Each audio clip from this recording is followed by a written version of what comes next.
welcome to a virtual evening with the team behind The Curious Case of Benjamin Button, a new Celtic musical. My name is Victoria Saxton. I'm a writer and dramaturg, and I will be your host this evening. And I am joined with...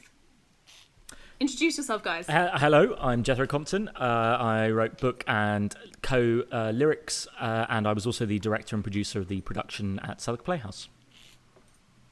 And I'm Darren Clark, and I wrote the music and the co-lyrics, and I beat Jethro into submission on a daily basis. And I look forward to hearing all the details about that as we go on this evening. So Benjamin Button played to great acclaim at the Southwark Playhouse, and I was lucky enough to be there and to see the original run, and I really was aware that I was witnessing something special. You got rave reviews. The Guardian called it stunning, ingenious, and I completely agree with Dominic Cavendish, pardon me, Dominic, who said it was one of the best shows of 2019. So we're in for a real treat today. So tonight we're going to be taking an in-depth look at how this musical came to be, the collaborative process, the creative process, how certain musical, lyrical and dramaturgical choices were made, and we'll also try and talk, if there's time, about some of the practicalities of producing a new British musical. And we're also going to be hearing some songs, and a real treat, and you heard it here first, guys, we're going to be listening to some material that was cut from the show and be talking about why those choices were made. So let's go back in time. See what I did there? I'm quite pleased with that one. Okay.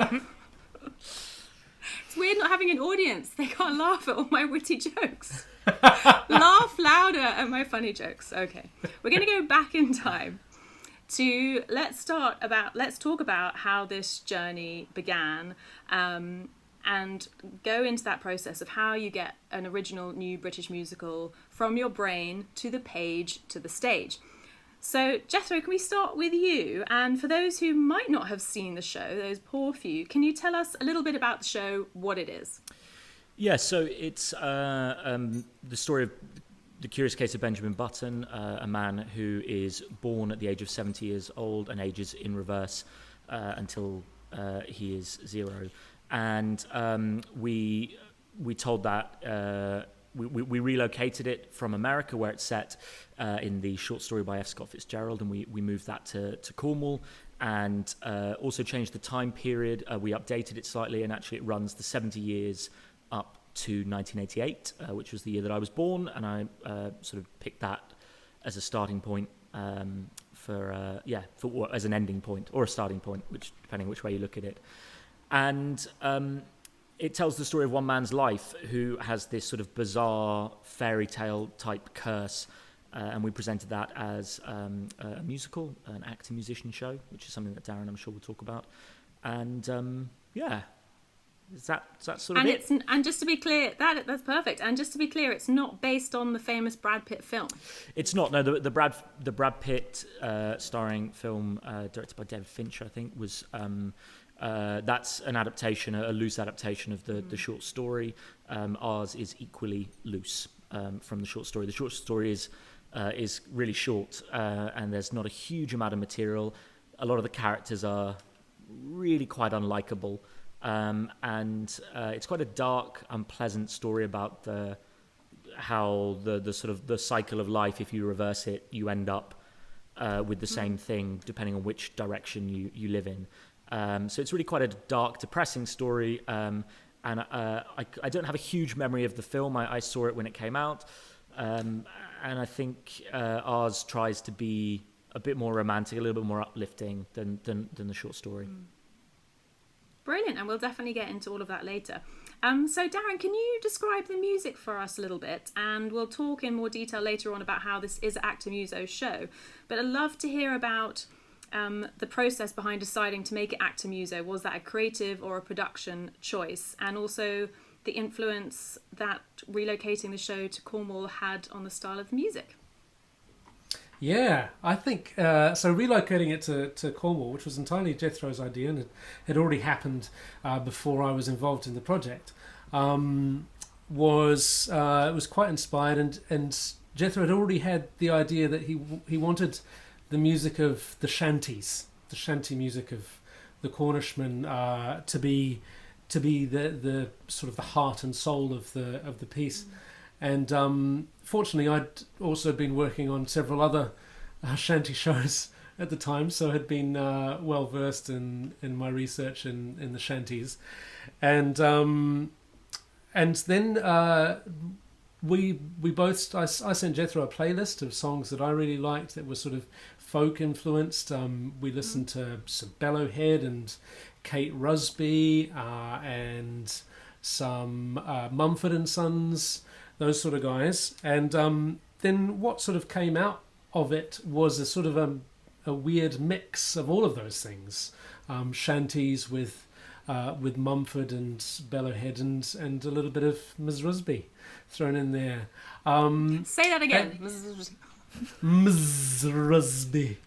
I do, like, if you're out there, Kate Rusby, which I'm sure you are somewhere, I do love your music. Thank you. But the idea to make it an actor musician show was entirely Jethro's. I think that had already happened, hadn't it, Jethro? Yeah, I think we'll probably talk about why that happened at a later point, or will we? Or shall I talk about it now? We're here now. Let's talk about it now. Yeah, so that happened, I think, partly through a financial decision of knowing this was a fringe show, knowing this was a low-budget show, needing to find a way of making that viable. I think also that the work that I've done, this is my first time working on a musical, but I've used a lot of music in plays and plays with songs in the past. And the only experience I've had of that is either a cappella or with actor musicians who are sort of characters in the show playing those instruments. And so this just felt like the natural step forward for that, really.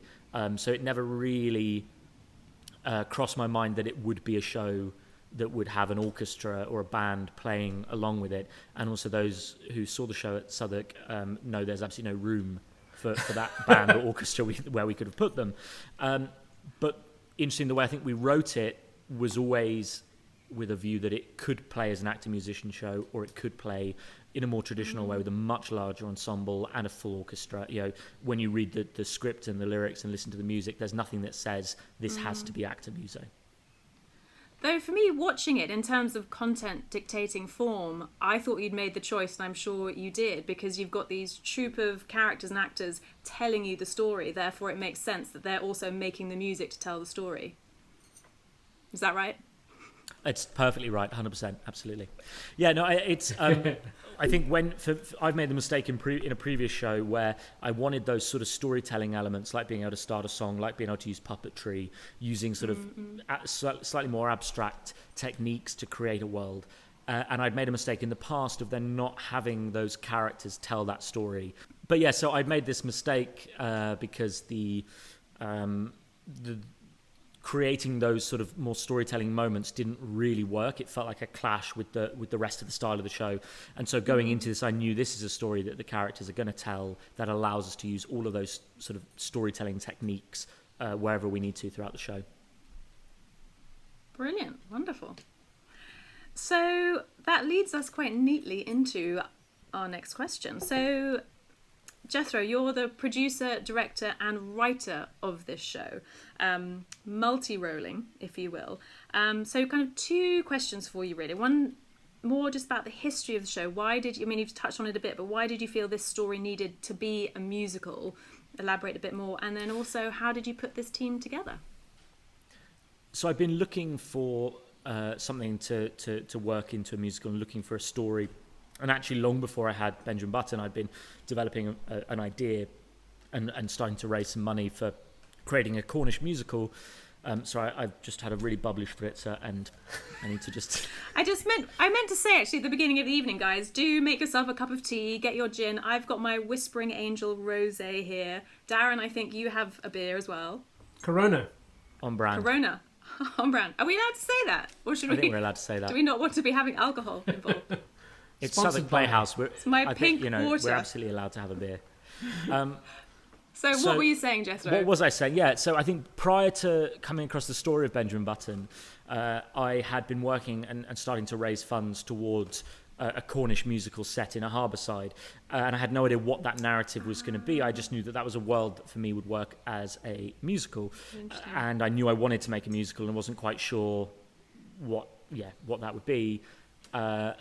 but I've been doing loads of American work for years, which I love, and I love making American work and shows that go to America. But I wanted to do something Cornish, and it felt like I didn't need to hide behind the genre of sort of Americana.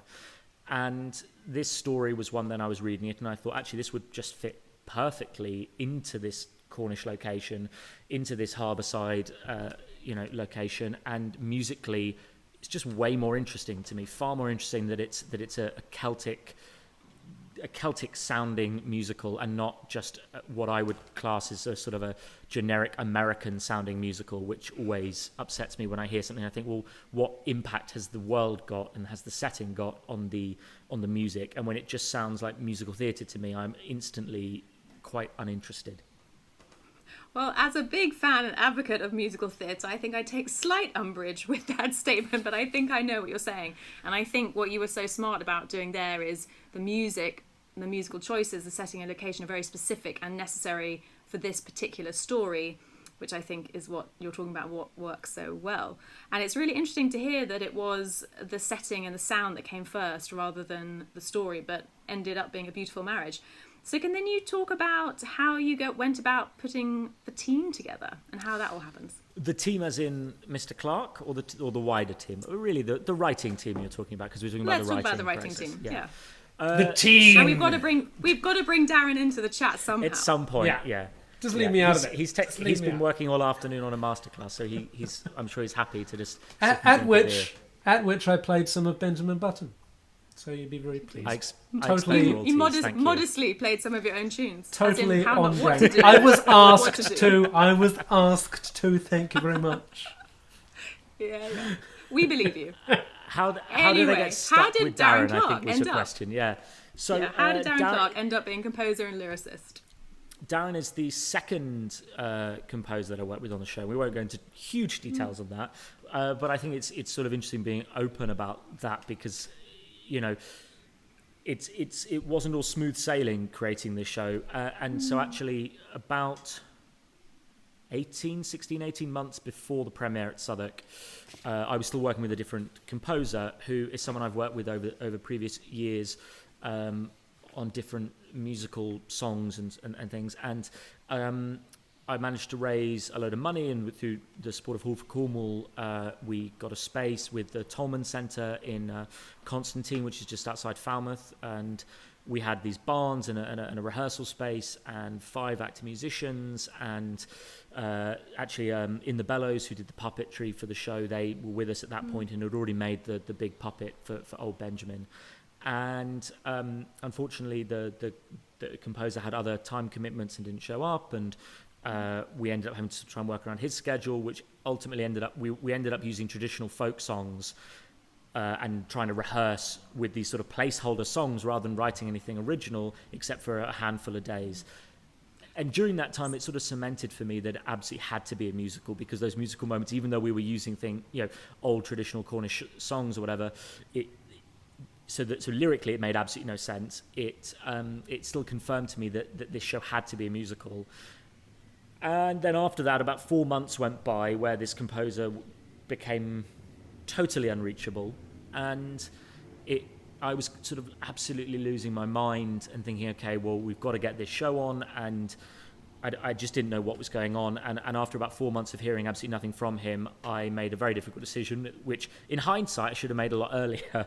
But at the time, I felt very loyal and didn't want to walk away from that guy. But anyway, I called Danielle Torrento, who I've known for a few years in London, produces all sorts of Hi, Danielle. shows. Hi, Hello, Danielle. if you're watching. Hi. And I said, I'm looking for somebody who is a composer. I didn't talk about a lyricist at that point, just a composer. I'm looking for a composer who could work on a folky sort of Celtic type thing. And she said, Darren Clark, that's it, that's the guy. I gave him a call, and the rest is history. So the show was quite far along then, Darren, when you joined in, right? And I wonder if you could talk about what it was like getting involved in a show that's quite far along. And before I'm going to let you talk, and I promise I will let you talk eventually, I just think it's really nice for writers to hear that this is actually quite common. I could list about, I think, 5 Tony Award-winning musicals where the book writer or the lyricist or the composer have been brought on halfway through. So this is actually much more common than we all think, and that's why I was so excited to talk about this, because I think we maybe should talk about it a bit more and it shouldn't be taboo. Darren, would you like to talk now? Yeah, great. So Danielle Torrento, our friend, hi Danielle, got in touch with me and said, "Hey, there's this guy. He's a bit of a legend. His name's Jethro Compton, and he's wanting to make a musical of Benjamin Button. He wants it to be a folk one, and I mentioned you as a potential composer for it." And I was like, "Great, let's meet up." And we met up at the Café Coha, which is the home of all things musical theatre. I think it's just pronounced Koa. Koa? I don't think you have to say Koha. Koa? But I'm from New Zealand. I'd say Café Koa. But I'm definitely from New Zealand, and I have to pronounce all well, yeah, things. so you can say it however Exactly. you like, yeah. So we met up there, and we had a good conversation about what Jethro wanted the show to be, and I was excited by what he was talking about, but I was also nervous because of Jethro's multi-rolling hats. He was a one-man crew. He was writer, producer, and director, which essentially meant that no one could say no to him. And I pondered upon this and thought that means either one of two things: either he's just really, really, really great at all of these things, and budget is a problem, or he's a control freak. And it turns out he's both. No. No, basically, what happened was I decided to, in order to pitch for the job, I said, "Send me a lyric and I'll set it for you and send it back to you and see what you think, and we'll see if we can work together." Part of my process of that was to deliberately mess with Jethro's lyric. Replace it with things, really like change up the structure and see what he could take, and see how he would take like changes that I was making, whether he'd absolutely freak out or whether he'd be fine. And he was brilliant. He was like, very, very open to suggestions and new thoughts.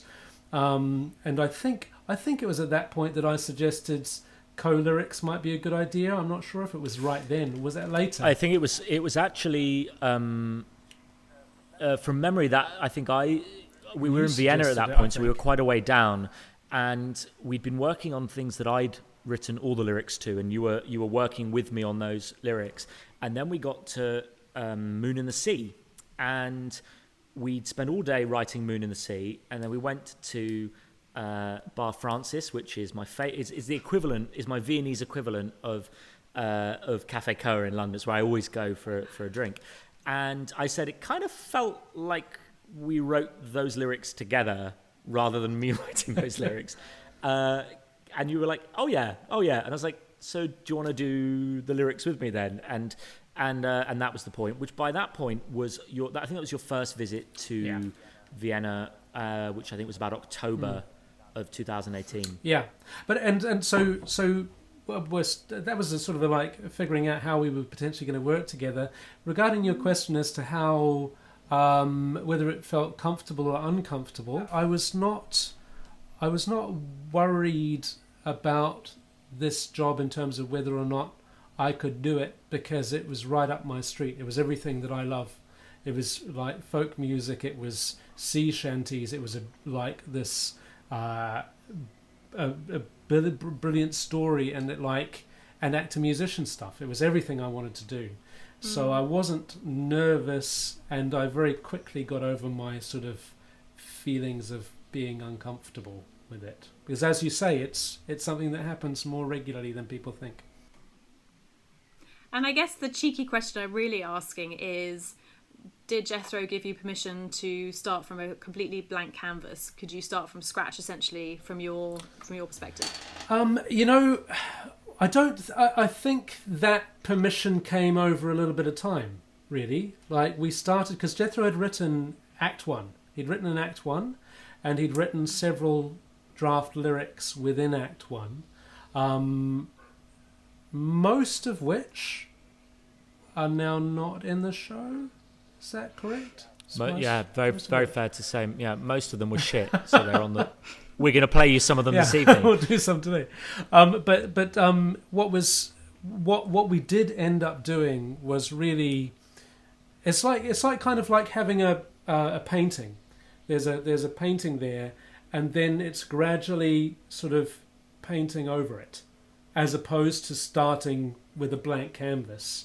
And it's not necessarily going, all of this is unworkable. It was more about sort of highlighting bits, repainting other parts, and by the end of it, the picture has like rather brutally changed.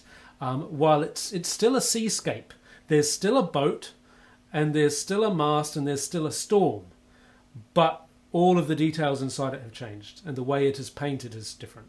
I think that's how I would describe it. We've had a short interval, and we're delighted to be back with you all. Technical difficulties. So, as we have mentioned, Jethro, you are the ultimate multi-hyphenate on the show. You've written it, directed, and produced it. So I wonder if we could just take a bit of time to talk about why you felt the need to produce and write. Did you feel the need, or is it just something that you do? Because it is an increasing trend that I've noticed in the UK. Writers are increasingly having to learn how to be producers, how to be entrepreneurs to get their work off the ground. And I've got a tiny bit of experience of that myself, and I know it's not easy to wear so many hats, especially when you're in the rehearsal room. So I just wonder if you could talk a bit about that, the pros and cons for you. Yeah, I think I started, my main interest was producing, and that's what I was really sort of doing back 2011, 12, 2013. And it was sort of during that time I was commissioning writers, I was hiring directors, and as a producer, but it was sort of commissioning people underneath a vision that I had for a project. And it was during that time that I thought, I want to give this a go and I want to try directing. And I think the first project that happened was a project called the Bunker Trilogy, which was in Edinburgh at the festival in 2013. And I remember in the original budget, there was a line for a director, and I was just really struggling to make it all work. And I took that directing budget away and thought, okay, this is the time to give it a go. And actually, over the sort of 2013, 2014, and since then, as a producer, I always just lose money, and as a director and as a writer, I make a living. And really interesting. Yeah, which I think probably says I'm not a very good producer. I didn't want to say that, but yeah, I think it's fair to say a producer who exclusively loses money. And then over time, I've been able to use the career that I've built for myself, not in the UK, but outside of the UK, particularly in America, and now here over the last few years in Vienna, and in South Korea as well. I've been able to use all the finance as a writer and a director from a career in those countries to financially back the work that I do in the UK. And so a project like this with Benjamin Button, I always knew I would be a writer, and was almost certain I was a director. There were times I thought maybe I couldn't do it, and times I thought, actually, if I write this and produce it, should I get someone with experience of directing musicals involved? And somewhere along the way decided, nah, give it a go. And it was hard, it is hard multi-rolling on a project. I think the key thing is to try and have as much division of those roles as possible. As a writer to a director, I find that very easy, because for me, the script has to be finished long before the rehearsal process begins, and then I start work as a director. As a producer, it's harder because, of course, every decision that you make as a director ultimately goes to the producer, who then has to approve it or not, or reject it. And I couldn't think of the word reject there. That's humiliating. Approve it or not. And so that's where the battle really comes about. What do I want as a director? And of course, what I want is what I think is best for the show. And then I have to have that argument with myself about, can I justify that? Can I financially afford it? I was self-financing the show. So it's not a case of, well, we've got to raise some more money. There is no more money. There's the money I have in my bank account, and then there's the money I pretend to have in my bank account. And there's no more. We were already, before we even started, I'd already committed more money to the project than it could ever make in ticket sales. And I think if I wasn't the writer on the show, or one of the two writers on the show, then I don't know that I could have done that, because of course I knew I was going to make a loss, but ultimately this was a project that I believed commercially would bring me back some revenue at some point. And so it was sort of an investment in myself and an investment in the future. Well, actually, I think I think this is a great time then to dig into looking at the finances of the show, if you don't mind. One of the things that I was so impressed with when I came to see the show is the programme that you have here. In the middle of the programme, and I don't think I've seen this before in another musical, you laid bare your finances. You have 2 whole pages called Open Books, which I believe the audience at home will be able to see now. And on these 2 pages, you say, there is often a tendency to keep the finances of a production tightly under wraps, which perpetuates the idea that a producer somewhere is getting rich while the actors starve. So to combat this myth, in recent years we've made a point of offering our cast, creatives and production teams the chance to look at the books for the show. Open Books provides everyone on the team the chance to understand the finances, see where the money goes and check that everyone is being paid fairly. And as I say, when I first saw the show and got this programme, it felt so revolutionary for me to see this, and as a ticket buyer you could see where your money was going, and you've really broken down how the money is being spent. And you also talk about the fact that the remaining money, so most 40%, £40,000 of it came from Jethro Compton Productions, and then you got a personal £20,000 loan. So I wonder, 2 questions in there. Talk about this decision to be so open and transparent with the books, and then also, as you said, why you... Because I had understood, I'm not a producer, I had understood that the first rule of producing was never put your own money, your own personal money in the show. So we'd just love to hear about that. So why the transparency with the open books? And then second, the fundraising, how you did it, why you put your own money in. I think that the first part of the open books, it came from a conversation that was started by Mark Shenton when he said he was no longer going to attend or review shows where people were not paid union wages. He stopped that at some point. I think he came to see Benjamin Button twice, despite the fact we weren't paying union wages. So I don't know at what point he quietly changed his mind on that. And I tweeted a little bit about it because I was getting really irritated by the kind of comments that I saw on Twitter, and ended up in a conversation on the Today Show with John Humphreys and Adam Spreadbury-Mayer who runs King's Head. And I think I just got really pissed off basically with this idea, and you hear it all the time and you see it on Twitter, and people, there are people at Equity always tweeting things and saying things, and you just think, okay, great. It's such an unuseful conversation so much of the time. People saying, you need to pay people properly. Well, yeah, great. I'd love to pay people properly. Where's the money? Where does it come from? How do we do that?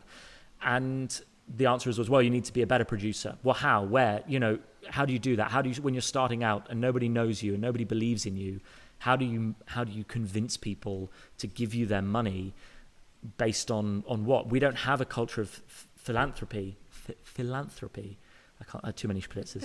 Philanthropy. Am I saying it right? Yeah. We don't have a culture of that in England like there is in America, and so either we're subsidised, or we are getting money from rich people, or we're putting our own money in, or we've got financial backers. And yeah, and it really wound me up, and the conversations and the kind of people, the kind of things people were saying was really winding me up, and that everyone, all you have to do is say, pay actors right, and everyone on Twitter goes, well, yeah, absolutely. And I think, what an easy thing to say. Such an easy, simple thing to say. Why not say how? And the reason people don't say how is because they don't really know, because every situation is unique. And I thought, with this, it would be better to just be honest, be open about it. I didn't want people looking at it and thinking, okay, well, he's got this money from some rich, wealthy benefactor, or he's got this money just handed to him, or there's some big secret private investors behind it. None of that was true. It came from money that I had earned around the world as a writer and as a director, and I took all of that and I put it in the show and I gambled it. And at the moment, it's a gamble that I hope I'm waiting for it to pay off, and I'm confident it will. I sound like a politician sometimes, don't I? And I'm confident it will. A little bit. I'm not going to lie. You're a theatrical politician. A theatrical politician. And so I was confident in a strong and stable production. No more dither and delay. And sorry, I'm going to behave. You're proud of your record. I think it's a great record. I think the record speaks for itself.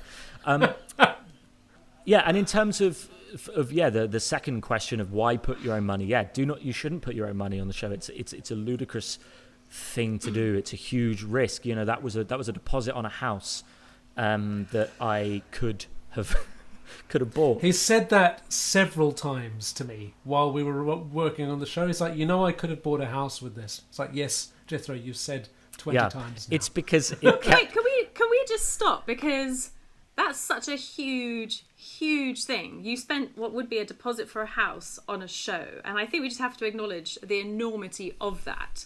And I guess also the privilege, I am going to call you out on the privilege here, to make that choice, which is a choice that's not available to a lot of people. But then I also wholeheartedly commend and admire you for having the balls and the bravery to do that. And the belief in your show. I think it's wonderful, yet crazy. Wonderful, but crazy. Yeah, it's I think the privilege of knowing that ultimately if it goes completely downhill, as a project I did in 2014 did, that there is a bedroom that I can go and stay in, and know that actually there is a safety net beneath me, that means I'm not going to be living on the streets, and and I've been through the experience of a show that flopped spectacularly. And lost everything and more that I had, and had investors on that and lost their money as well, and had to move out of London, give up the flat that I was renting, and sort of take 2 years out of the industry and try and just recover from that. So I know there is a. I know what it's like when it goes wrong, and so of course when you're sat. Yeah, you did it again. You were willing to, having been through that experience of losing everything. Having to give up your it took me place. 5 years. It took me five years to get back on that horse, but also it's I always talk about it as a leap of faith, and when you produce a show, you're jumping off a cliff, and all you have as a parachute is the script, is the thing that you hold, and the idea and the concept and ultimately the product that of the show. And there were projects that I had ideas for, things I'd worked on that I would not have jumped off that cliff with, and I believed in this one. And the more that we worked on it, the more I believed. But of course, there are days when we're sat there writing a ludicrous song, like The Mysterious Life of the Backwards Man, and just thinking, this is my life. That is, this is everything I have is on the line, and we're writing. This is my house. This is my house. I could live in, and I'm risking it all for a ludicrous song, which is that's the gamble. I talked too long. That's way too long. No, I think it's really interesting. And I know, Darren, we've talked a bit about this. I think the reason why, especially for original new musicals, we writers are the ones who originated the idea, probably been working on it for years before anybody else invests. So essentially, writers in the UK are subsidising the new musical theatre writing sector.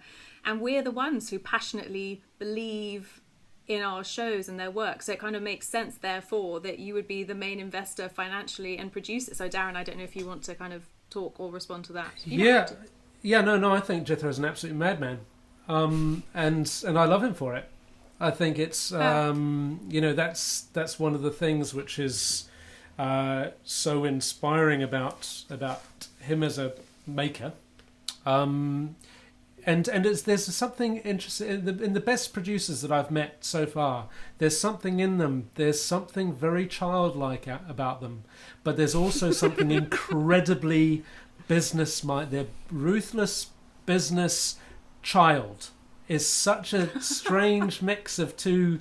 It's like two personalities that just, and they make the perfect producer in my mind. Because if you saw Jethro in the rehearsal room, like when I'd be rehearsing some music or something, and he'd be sitting with the laptop over making a document or working on the program or something.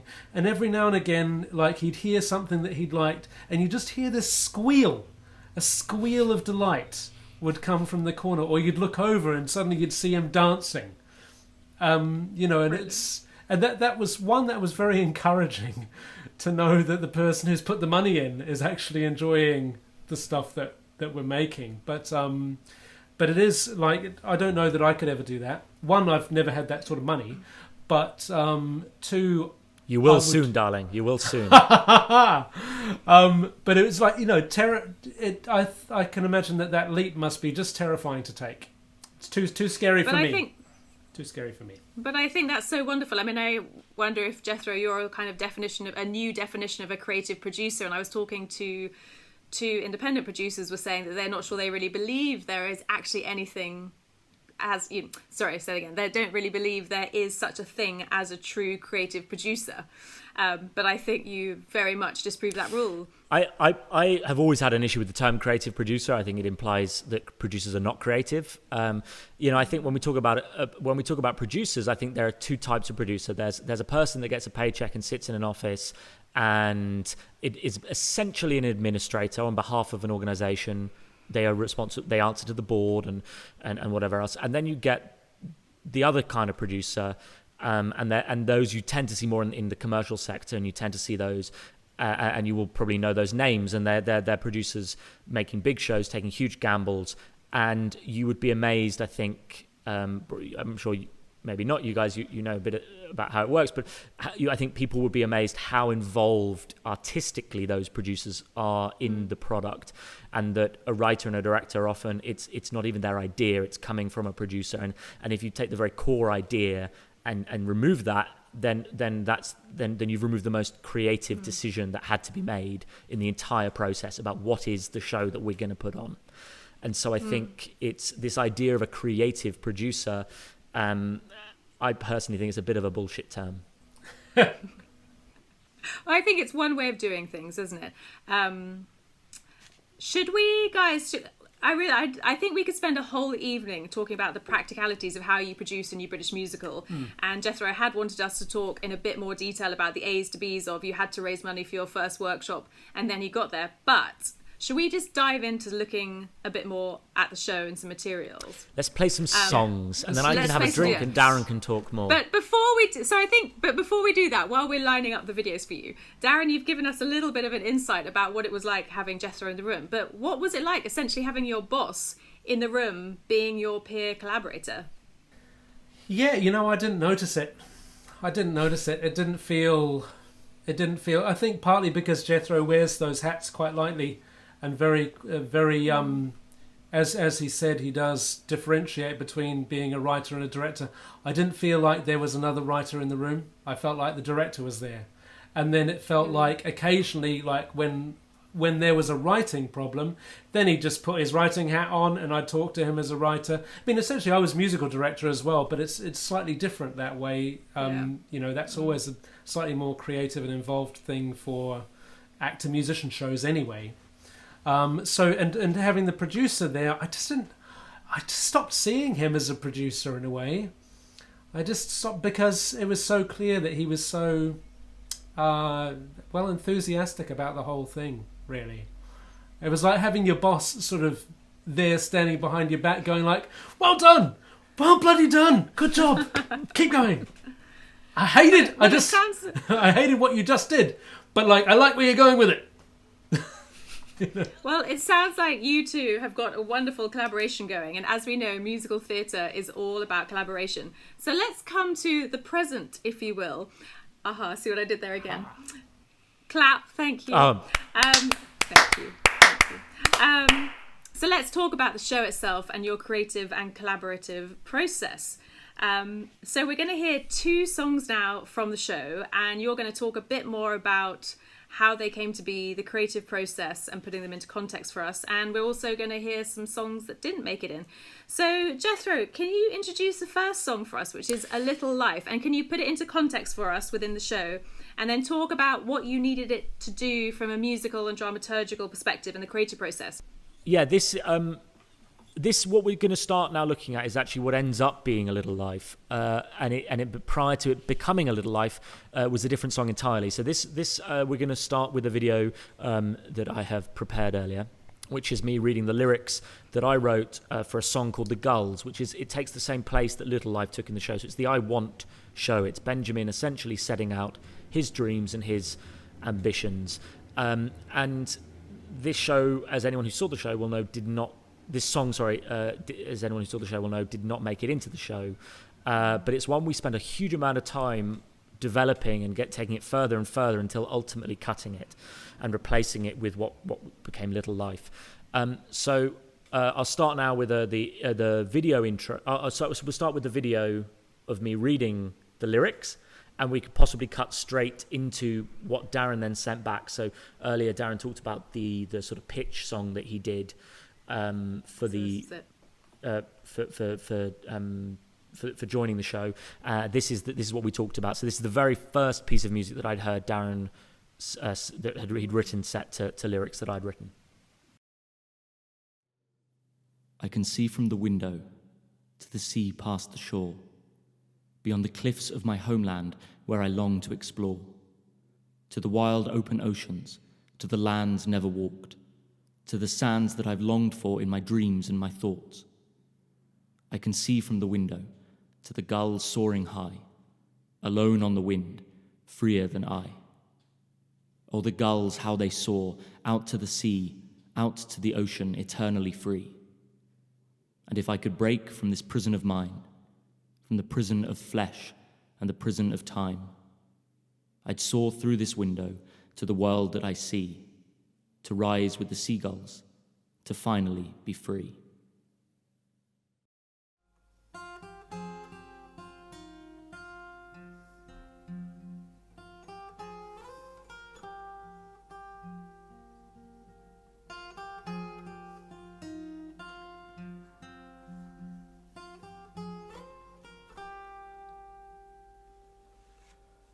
I can see from the window to the sea past the shore, from the cliffs of my homeland where I long to explore, to the wild open oceans, to the lands never walked, to the sands that I've longed for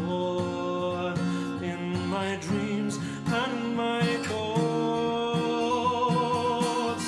Oh, the gulls, how they soar, how they fly to the sea, all alone on the wind above the ocean. Oh, the gulls soaring high, fly eternally free, and I watch them as they fly out to the sea.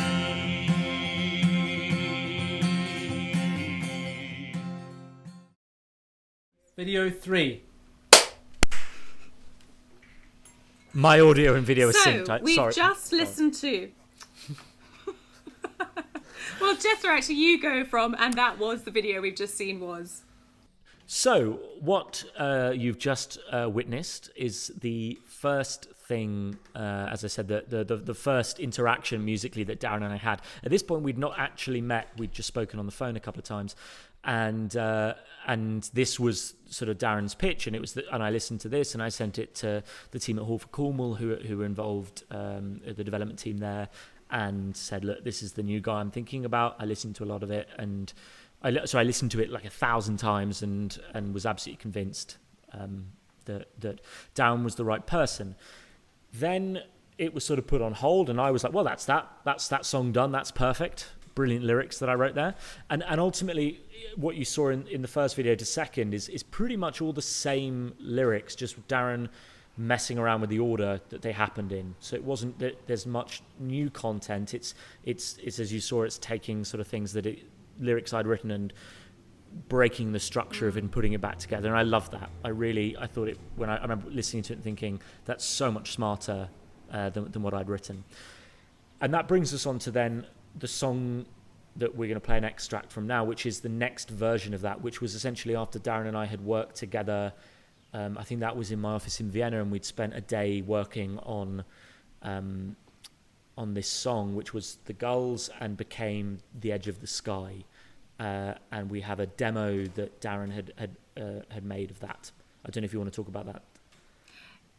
I was about to say, can Please. I interrupt you first? I'd love to hear a bit more from Darren. Stop talking so much, Jethro. I'd love to hear a bit more from Darren about your process between what the decisions you made to kind of mess about, restructure what Jethro sent you originally, aside from wanting to test his ability as a collaborator.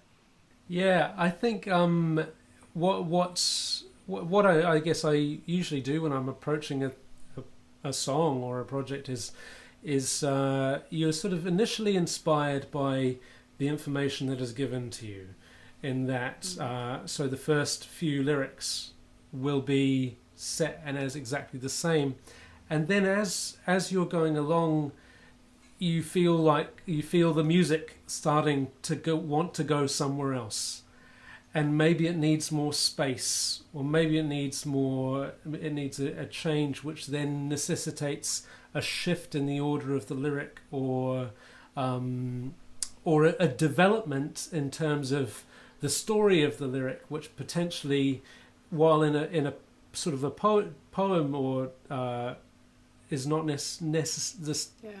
necessary in the same way as the development of character and ideas through a song. And I think it was that mainly.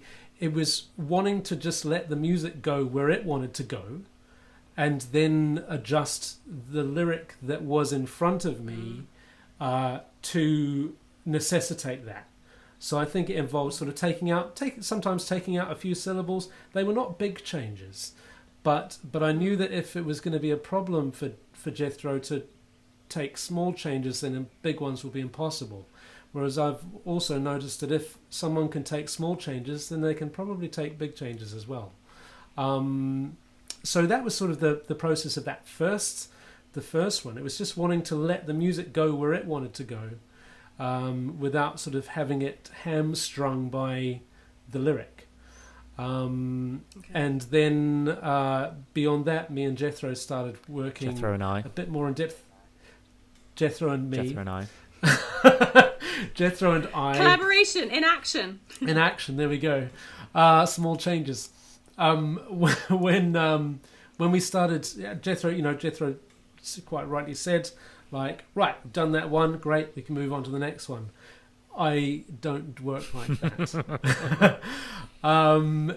Because having done like a few musicals now, it's that making sure that the song is developing the story and is the right song for the right moment. It's saying the right things. It's using words that character would use. And as a result, we ended up changing it and making it essentially quite epic and dynamic, because it was a lot of the traditional I Want songs that I'd heard have this massive sort of drive to them.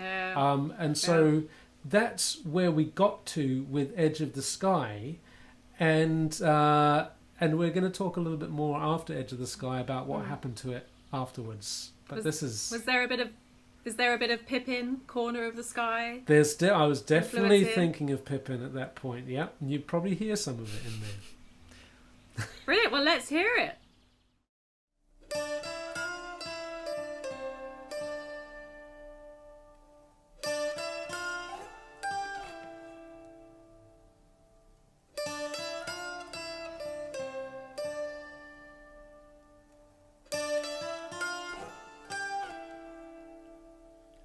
From this house on a headland, from this prison of mine, on the gorse-covered cliff tops, where the wind tastes of ocean brine, oh, the sound of the breakers, and a taunting ship's bell, and the cry of the seabirds rising over the swell.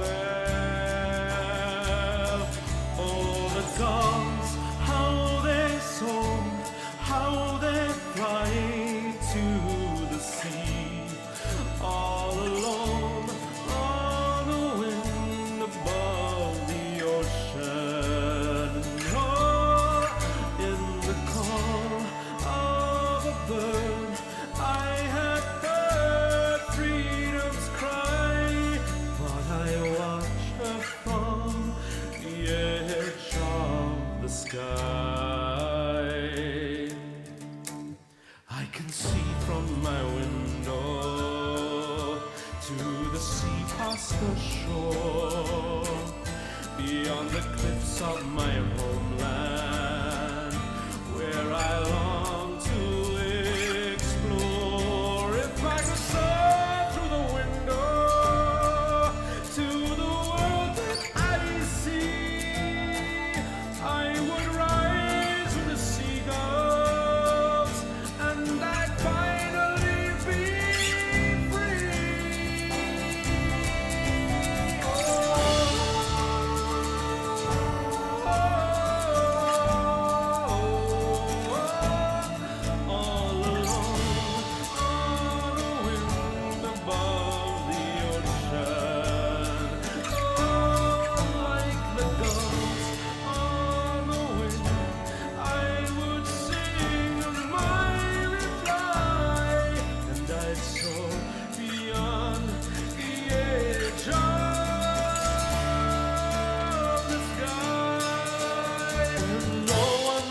lies inside.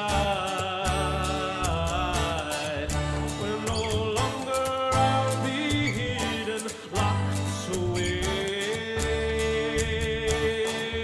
No longer be the shame of my own man or of my ma, where folks will tip their hats and say, all right, babe, Manda.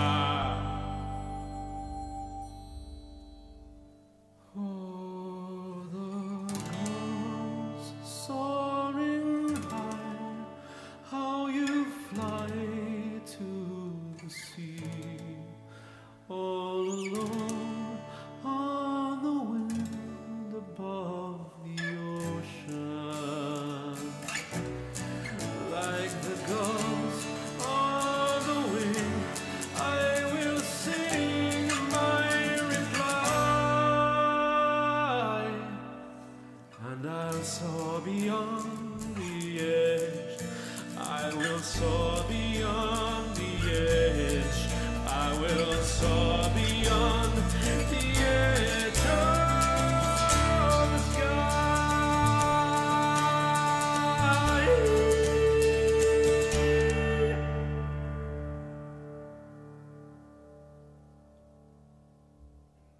So that was Edge of the Sky, which and in its sort of most complete form that it ever got to.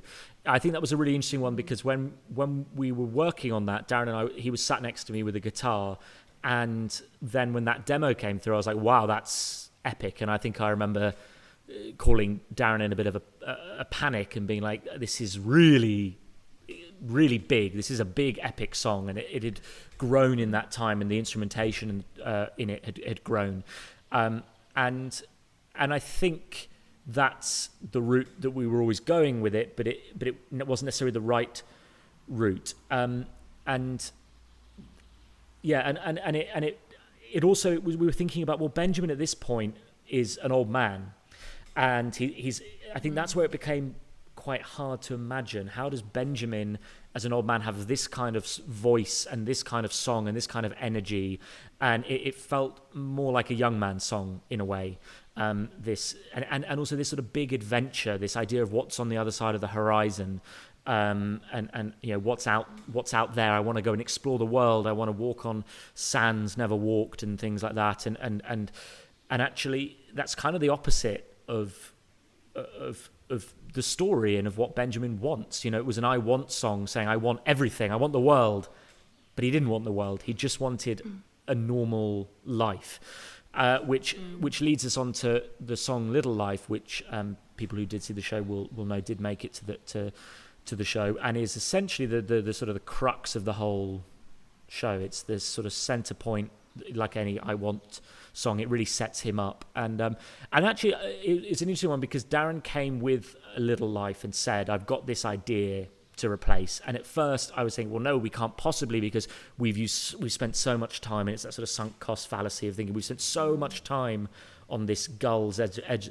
of the sky thing, and we've got Act 2 we've not even written yet, so why have we not, why are we not moving forward? And then he played this very rough Little Life thing with and Darren has this wonderful thing that he can do of writing sort of very beautiful lyrics that are very filler, where he's sort of going, right, it's something like this, and you get a real musical feeling, even if then when you break down the lyrics you go, I think, Darren, you're that's filler, right? And he's like, oh yeah. No, every lyric is brilliant from the first moment. Genius. But what was really interesting, actually, when we were preparing for this, I was looking at Home, which we're not going to look at today just because of time. But in the letter for Home, which I didn't realise, it says, I dream of my little life. And I hadn't ever realised that was in there in the letter that spawned the song Home, that it's in there. And so I think that's a perfect moment where our sort of collaboration is I just hit my microphone. Our collaboration is working really well, in that something that was in a totally different part of the book that I'd written had found its way somewhere into Darren's mind, and when he's then thinking about this song and how it needs to be totally different, that it comes back there. I think, and I didn't even realise. I had no idea that was in that original draft. It's kind of fascinating. I mean, Darren obviously did, right? Because that's why Darren did it, right? I mean, clearly. I'd like to be honest. Like I don't remember looking at the home moment and then thinking that, then looking at that phrase and going like, oh, that would be a great phrase. But I'm sure it was there in my mind because I remember me and Jethro discussing. Jethro and I, like yeah. When me and Jethro discussed the overall structure of the show and what the problem that The Edge of the Sky was presenting us with was that this was not what he wants. And so in order to find out what he wants, we had to go further into the show to look at what we were giving him. And what we were giving him was far less. And as you say, this phrase, a little life, then sort of popped its way probably into my brain. And then, you know, from reading that. And from an outsider's perspective, it makes him much more likable because it's kind of more humble in a way, that kind of phrase. And as a whole other conversation we could have, I always talk about a character's I Want song. They might talk about what they want, but they've got no idea what they need. Which is why I Want songs aren't often what they need. It's what they want, but not what they need. Anyway, so it'd be lovely to hear A Little Life. Fun times. Here we go. And there it is.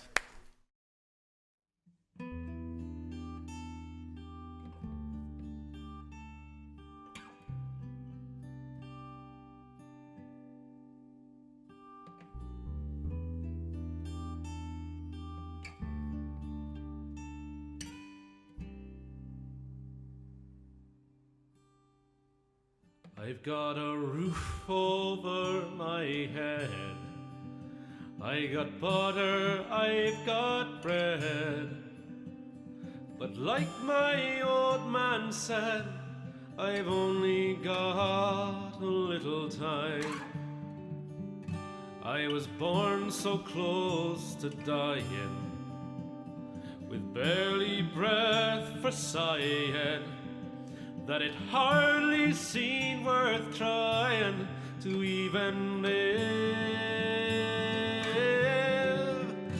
But all I want is to live a little life, feel a little bit of freedom, see a little bit of sea. Oh, what I'd give for the little life I'd live, if I could live a little life. I'd drink some pints of Cornish ale, and I'd leave a drunken trail that ends the night in Bodmin jail with some drunk, care-knowing fools.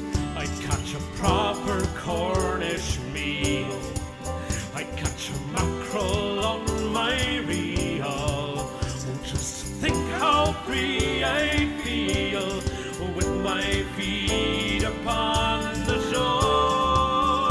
Oh, all I want is to live a little life, do a little bit of drinking, lose a little of my heart. Oh, what I'd give for the little life I'd live, if I could live a little life. I do not need adventure, I do not need success, I do not require monsters to defeat. Just a simple act of wandering along a cobbled street would be enough for me. If all I want is to live a little life, can I keep a little secret? Do I take that little step? What I'd give for the little life I'd live, if I could live a little life. All I want is to live a little life, feel a little bit of freedom, see a little bit of sea. Oh, what I'd give for the little life I'd live, if I could live a little life, if I could live a little life.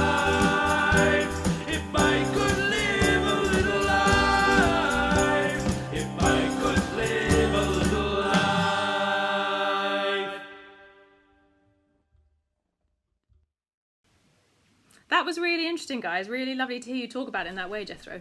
Thank you. Yeah, Darren, you weren't Darren, you were interesting. crap. I had no idea that that phrase is in that first. I had thing. no idea until I was reading it, and I went, "Oh my God, it's sitting there." But by that point, home existed, and that letter had been removed, and so it was when I was going back and looking for some of the original moments for this, and I went, "Oh my God, it's there!" And I think it's fascinating. But I do think it's worth getting your I Want song right, because if you don't have that, the audience is not going to root for your character. They're not going to go with you on the whole journey. So Darren, well done for it's the engine. It's the engine of the show. It's the most important thing. It really is. So thank you so much for that, guys. So now we're going to hear our second song of the evening, which is A Matter of Time, which is arguably kind of the main thematic centrifugal song of the show, or rather the song that feels kind of most closely associated with the show. So Darren, can you introduce this song for us? Can you set it up? Tell us what you needed it to do, where it is in the show. And I've also heard a rumour that Jethro, you weren't convinced this needed to be a song, so I'm looking forward to hearing more about that. Yeah, so this is a real fight, this one. So when there's this particular moment in the show, it's like the butterfly effect. So like a series of events happen that lead to a key moment in Benjamin's life. A very small moment, but ultimately the most important moment. And it's a series of events. And Jethro had written this wonderful series of vignettes. Which is what we're about to hear, I think, is the first extract that we're going to listen to, is just the reading of what was written. Great. Well, shall we start there and then talk a little bit more after? Perfect. And perhaps, if a particular chain of events had not been set in motion, this would have continued every Friday night for the rest of Benjamin's life. But a particular chain of events had been set in motion very early that morning, on Friday, March the 3rd, 1933. At 7:25 a.m., Mr. and Mrs. Thomas Bennett were driving along a road 2.6 miles north of the Pickled Crab in their brand new 6-cylinder Vauxhall 12, when Mr. Bennett's eyes were drawn to the vehicle's clock. The clock did not read 7:25 a.m. In fact, the clock seemed to have stopped at 11 minutes past 11 the day before. Also 2.6 miles north of the Pickled Crab, a sheep slipped through the fence surrounding the field at Trevigue Farm. From the field, the sheep made its way onto the road at exactly the same moment Mr. and Mrs. Thomas Bennett turned the corner in their Vauxhall 12. The sheep was killed instantly, and the Vauxhall 12, though surprisingly unscathed, came to a stop on its side in a ditch beside the road. Mr. and Mrs. Bennett were equally unscathed, except for a painful twist in Mr. Bennett's ankle caused by an unsuccessful attempt to apply the vehicle's brakes. Precisely 35 minutes later, Mrs. Dyer left her cottage to walk the 2.6 miles into the village, only to discover the road was blocked by the Trevigue's tractor in the process of removing the Vauxhall 12 from its resting place. So Mrs. Dyer instead turned along the clifftop footpath, a route that would extend her journey by approximately 3 minutes and 14 seconds. Arriving at the village precisely 3 minutes and 14 seconds later than she had planned, and therefore 3 minutes and 14 seconds later than she should have, Mrs. Dyer entered Moncrieff's tea room. As Mrs. Dyer opened the door to the tea room, she bumped into the proprietress, Miss Moncrieff. 38 fluid ounces of freshly steeped Lady Grey poured from the teapot on Miss Moncrieff's tray, and into the lap of Mr. Alexander Ainsworth, painfully scalding his thighs and genitals. In the same tea room, Mrs. Henrietta Gladstone, who had already been waiting 17 minutes to be served her pot of Lady Grey, decided she would not be able to wait another minute, and so left the tea room. Returning home at least 1 full hour earlier than expected, Mrs. Gladstone discovered Mr. Gladstone, who was supposed to be at work, in bed with Mrs. Gladstone's sister. And so, 13 hours and 44 minutes later, as Benjamin Button thanked Owen Keane for his just beer and turned away from the bar, he encountered Mr. Gladstone, who for 6 hours and 21 minutes had been in the Pickled Crab, drowning his self-inflicted sorrows and mourning the end of his marriage. In his total 257 visits to the Pickled Crab, Benjamin had witnessed many men in such a state and knew well to avoid them. As Benjamin stepped left to avoid Mr. Gladstone, He collided with the outstretched leg of Mr. Thomas Bennet, who was comfortably resting his twisted ankle, which sent Benjamin falling forward into the scalded lap of Mr. Alexander Ainsworth.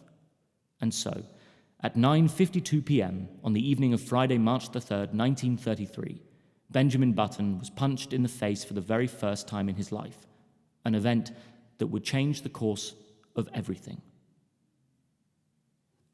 So we've just listened to the first extract there, and then now I believe we're going to hear an early demo from Darren. Is that right, Jethro? Yeah, so this is so Darren kept talking about this being a song and being a musical moment, and for me it was such a complex piece of narrative, that so many details and so many things happening, and I was really, really unconvinced that it was the right thing to do to set it to music. And Darren was really like, oh, it'd be great, it'll be this sort of musical thing, and he was like, leave it with me. And then he sent over what we're about to hear, which convinced me even more that this should not be a piece of music. That this should it's not the be greatest, a musical number. the greatest validation I've ever received in my. I remember listening to it and just thinking, this is chaos. This is so unpleasant to listen to. It's chaotic. I don't know what's going on. I was really like, oh no, this guy's great, but on this he's so wrong. And I said that pretty much to Darren, and he was like, no, I get you. It's just a demo. It's just it's just a step in that direction. It needs a lot more work. And I was like, we've got more important things, because at this point, when we think about the fact that Darren came on to the project about 8 months, was it? Eight months before the show opened or rehearsed. Wow. It's all of these processes are up against a huge ticking clock of we need to have this show ready, and at that point I was also directing 2 shows in Austria, and Darren was making various work in the UK, and it was so we were squeezing these writing sessions in wherever we could, and whilst also trying to make a living, because I wasn't getting paid and I was paying Darren very badly, and so we had to really squeeze these sort of moments in. And so I was like, we cannot waste time on something that ultimately I'm going to want to cut. And so, we haven't heard it yet. So this is what we're about to hear, is what Darren sent to me. We don't have to listen to the whole thing because it's really terrible, but we'll play you some of it. Enjoy! I'm sorry, I hope that's okay. I'm being mean. Yeah, of course. I've that was had exactly what you said. It's the truth. It's the truth. Oh, it's all just a matter of time. It's all just a matter of time. Oh, it's all just a matter of time. It's all just a matter of time. And perhaps if a particular chain of events had not been set in motion, this would have continued every Friday night for the rest of Benjamin's life. But a particular chain of events had been set in motion very early that morning on Friday, March the 3rd, 1933. At 7:25 a.m., Mr. and Mrs. Thomas Bennet were driving along a road 2.6 miles north of the Pickled Crab in their brand new 6-cylinder Axle 12 when Mr. Bennet's eyes were drawn to the vehicle's clock. Oh, the clock did not read 7:25 a.m. Oh, it's all just a matter of time. In fact, the clock seemed to have stopped at 11 minutes past 11 the day before. Also 2.6 miles north of the Pickled Crab, a sheep slipped through the fence surrounding the field at Trevegay Farm. From the field, the sheep made its way to the road. At exactly the same moment that Mr. and Mrs. Bennet turned the corner in their Axle 12, the sheep was killed instantly, and the Axle 12, surprisingly unscathed, came to a stop on its side in a ditch beside the road. Well, Mr. and Mrs. Bennet were equally unscathed, except for a painful twist in Mr. Bennet's ankle. Oh, it's all just a matter of time. It's all just a matter of time. Precisely 35 minutes later, Mrs. Dyer left her cottage to walk the 2.6 miles into the village. Only only to discover that the road was blocked by the Treveguet's tractor in the process of removing the axle 12 from its resting place. So Mrs. Dyer instead turned along the cliff-top footpath, a route that would extend her journey by approximately 3 minutes and 14 seconds. 3 minutes and 14 seconds. Arriving at the village 3 minutes and 14 seconds later than she'd planned. 3 minutes and 14 seconds later than she should have. It's all just a matter of time. It's all just a matter of time. Darren, how does it feel, Darren, to listen back to that again? Give us your reaction to hearing that again. Oh, it was like, I mean, I knew Jethro was right. Like, at that point, I knew he was right about that version of it. Because as you hear, it was chaotic.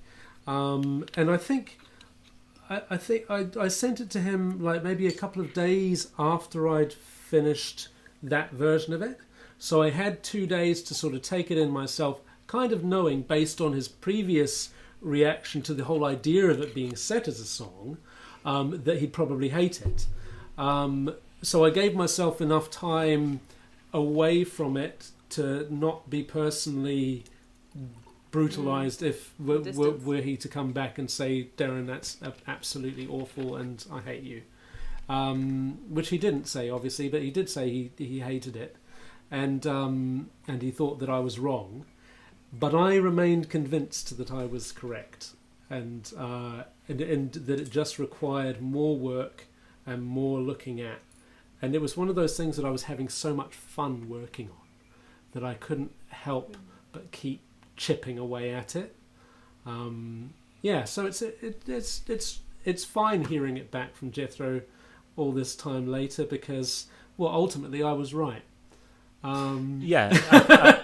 I hate. I do hate to admit, but you were absolutely right about it. I think it's, was something we talked about since, is the fact that it was so. You sort of set everything to music, and the clarity was lost. I think that for me as a any kind of storyteller or writer or whatever is always about the clarity of the story, and for me that song didn't make me feel anything. It made me feel a bit stressed because I couldn't quite work out what was going on. Yeah. And I think actually what you did in the final version, which we're going to hear the final version in a moment, I think that emphasised what needed to be emphasised. What was sung sticks in our minds. What's spoken, what's factual, is given in a very clear, factual way. And the fun and the humour of it grew enormously. I think it was charming when I wrote it, and it became funny once you'd done your work on it, and it becomes a real highlight of the show. And I think it was something we worked on a lot in the R&D actually, because that was something I could work on without a composer. When I said it's not a piece of music, we worked on that, and we tried so many different ways of presenting that on stage, and ultimately none of them were as successful as what we ended up doing the show, which was having the five actors. Who's the sixth? The stage manager. Having the 5 actors sat still, telling that story with that fabulous music. Well, I'm glad you realised that, Jethro, because you were writing a musical. So you should be using music to tell these complex central things. That's the whole point. I have learnt from the error of my ways. He has learnt. No, it's really interesting. It was quite interesting when you said that your kind of first instinct is what you didn't want music. And I guess as a musical theatre specialist dramaturg, my instinct is the key things, the key essence should always be told using music, because otherwise why are you writing a musical? But that is another topic for another time.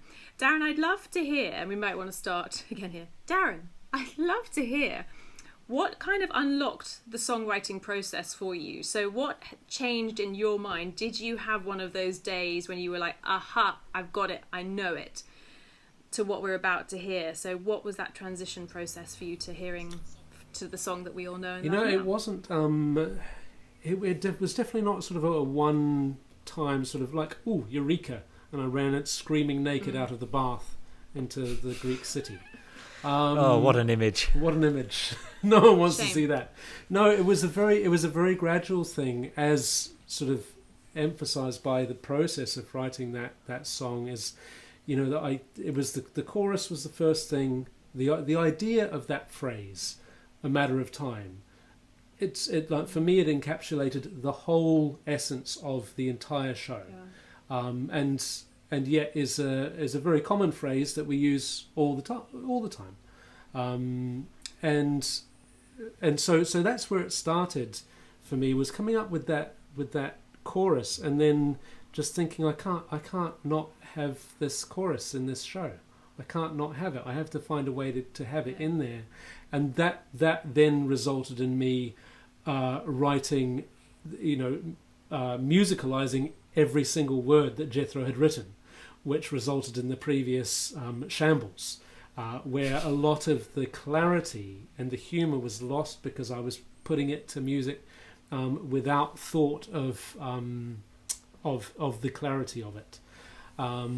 I guess I was trying to be clever. I was trying to be too clever. That's what I was doing. I wanted to write something really, really smart and really clever, and in a way, that's when you're in a danger zone as a writer, because as soon as you start trying to show that you are even there, if you want people to notice that you're there, you're doing your job badly. People shouldn't even notice that you've written something.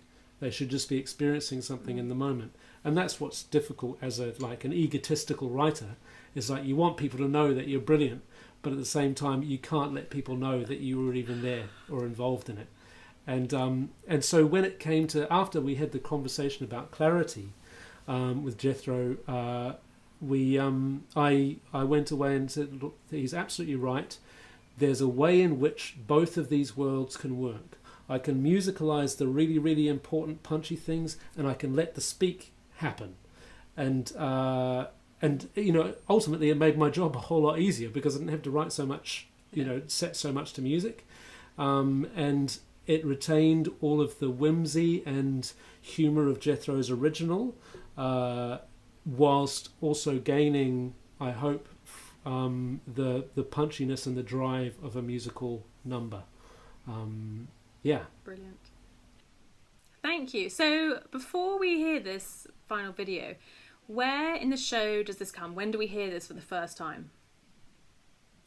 So either of you can answer. This actually it comes quite early in the show, not long after A Little Life. There's one song between Little Life and this, and it's essentially where Benjamin has laid eyes on the only woman he would ever love, and he has no ability to speak to her. He's so nervous and can't say anything to her, and that's where we pick up this song. And that's how life would have continued if it weren't for a particular chain of events. And that is where Matter of Time, this song, begins.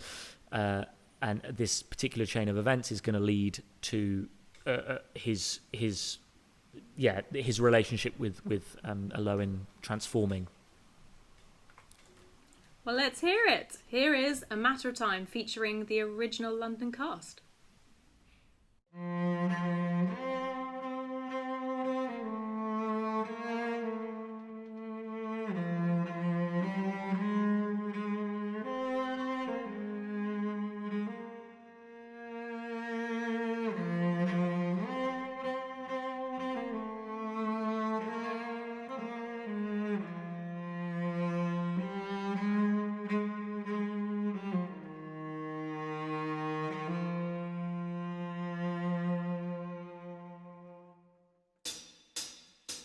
It's all just a matter of time.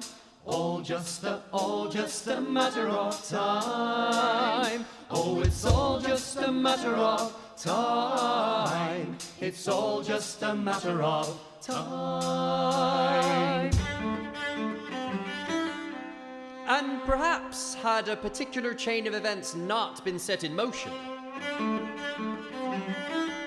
this would have continued every Friday night for the rest of Benjamin's life.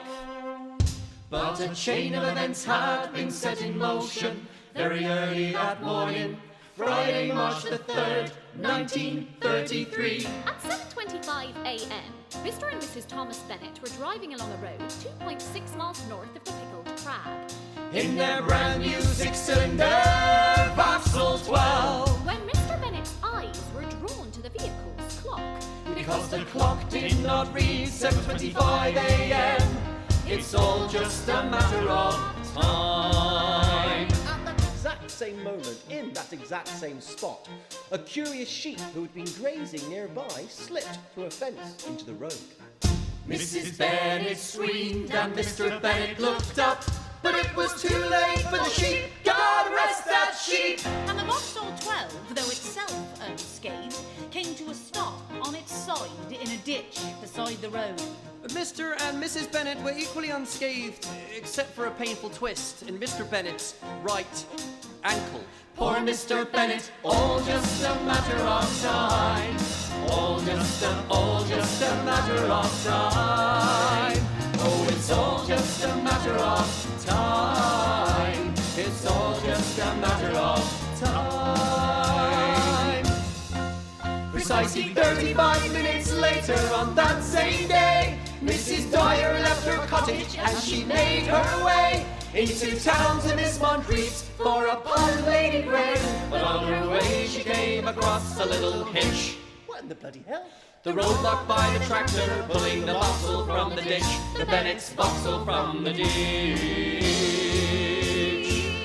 Oh, for goodness sake. Mrs. Dyer instead turned along the clifftop footpath, a route that would extend her journey by 3 minutes and 14 seconds. 3 minutes and 14 seconds. 3 minutes and 14 seconds. She opened the door, but bumped into the proprietor, causing her to pour a pot of boiling Lady Grey into Mr. Alex Ainsworth's lap. Oh, sorry, my darling. Painfully scolding his ow, poor chap. It's all just a matter of time. All just a matter of time. Oh, it's all just a matter of time. It's all just a matter of time. In that exact same tea room, Mrs. Henrietta Gladstone, who had already been waiting 17 minutes to be served her pot of Lady Grey, decided she wouldn't be able to wait a minute longer, and so left the tea room. Returning home at least 1 full hour earlier than expected, Mrs. Gladstone discovered Mr. Gladstone in bed with Mrs. Gladstone's sister. Mrs. Gladstone. Mrs. Gladstone's sister. Oh, bugger. It's all just a matter of time. All just a matter of time. Oh, it's all just a matter of time. It's all just a matter of time. 12 hours and 1 minute later, in the pickled crab, Benjamin Button thanked Owen Keane for his beer. He turned away from the bar in the pickled crab and encountered Mr. Gladstone. Remember Mr. Gladstone? He'd been mourning the end of his marriage all day, so Benjamin set left to keep out of his way, and tripped upon an ankle that was stretched out too far, that had been hurt when Mr. Bennet killed the sheep with his car. And Benjamin fell into Alex Ainsworth's lap, who was still in pain for the scalding tea's encounter with his chap. Mr. Ainsworth rose and proceeded to place a big fat fist into Benjamin's face. An event that would change, an event that would change, an event that would change, an event that would change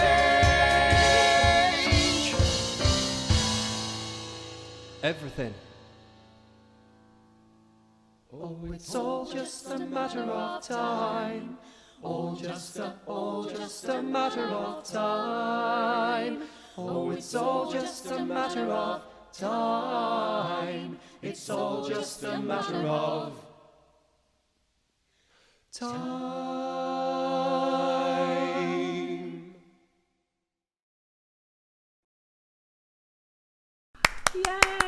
Yay! And I think this was just, we should really quickly talk about that astonishingly brilliant cast that you guys had. I mean, I think when I remember watching it, in my memory, they all picked up about 10 different instruments each, played about 25 roles each.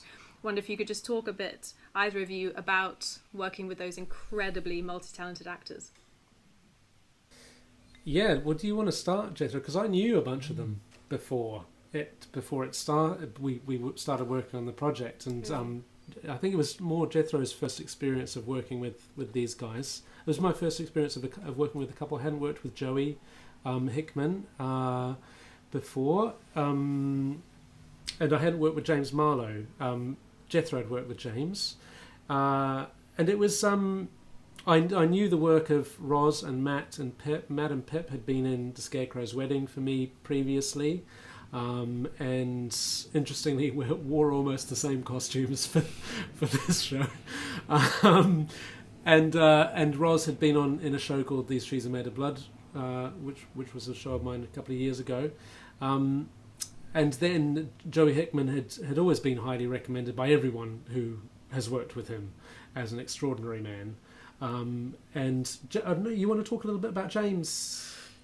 Yeah, so I'd worked with James in 2013 on the Bung trilogy, which I spoke about earlier. That was the first time I worked with James, and subsequently on The Man Who Shot Liberty Valance, and he played Liberty Valance. So, and in the Bunker, that was 3 separate shows, each an hour long, and James had to completely transform across, as all the actors did in those trilogies. They had to transform between each show.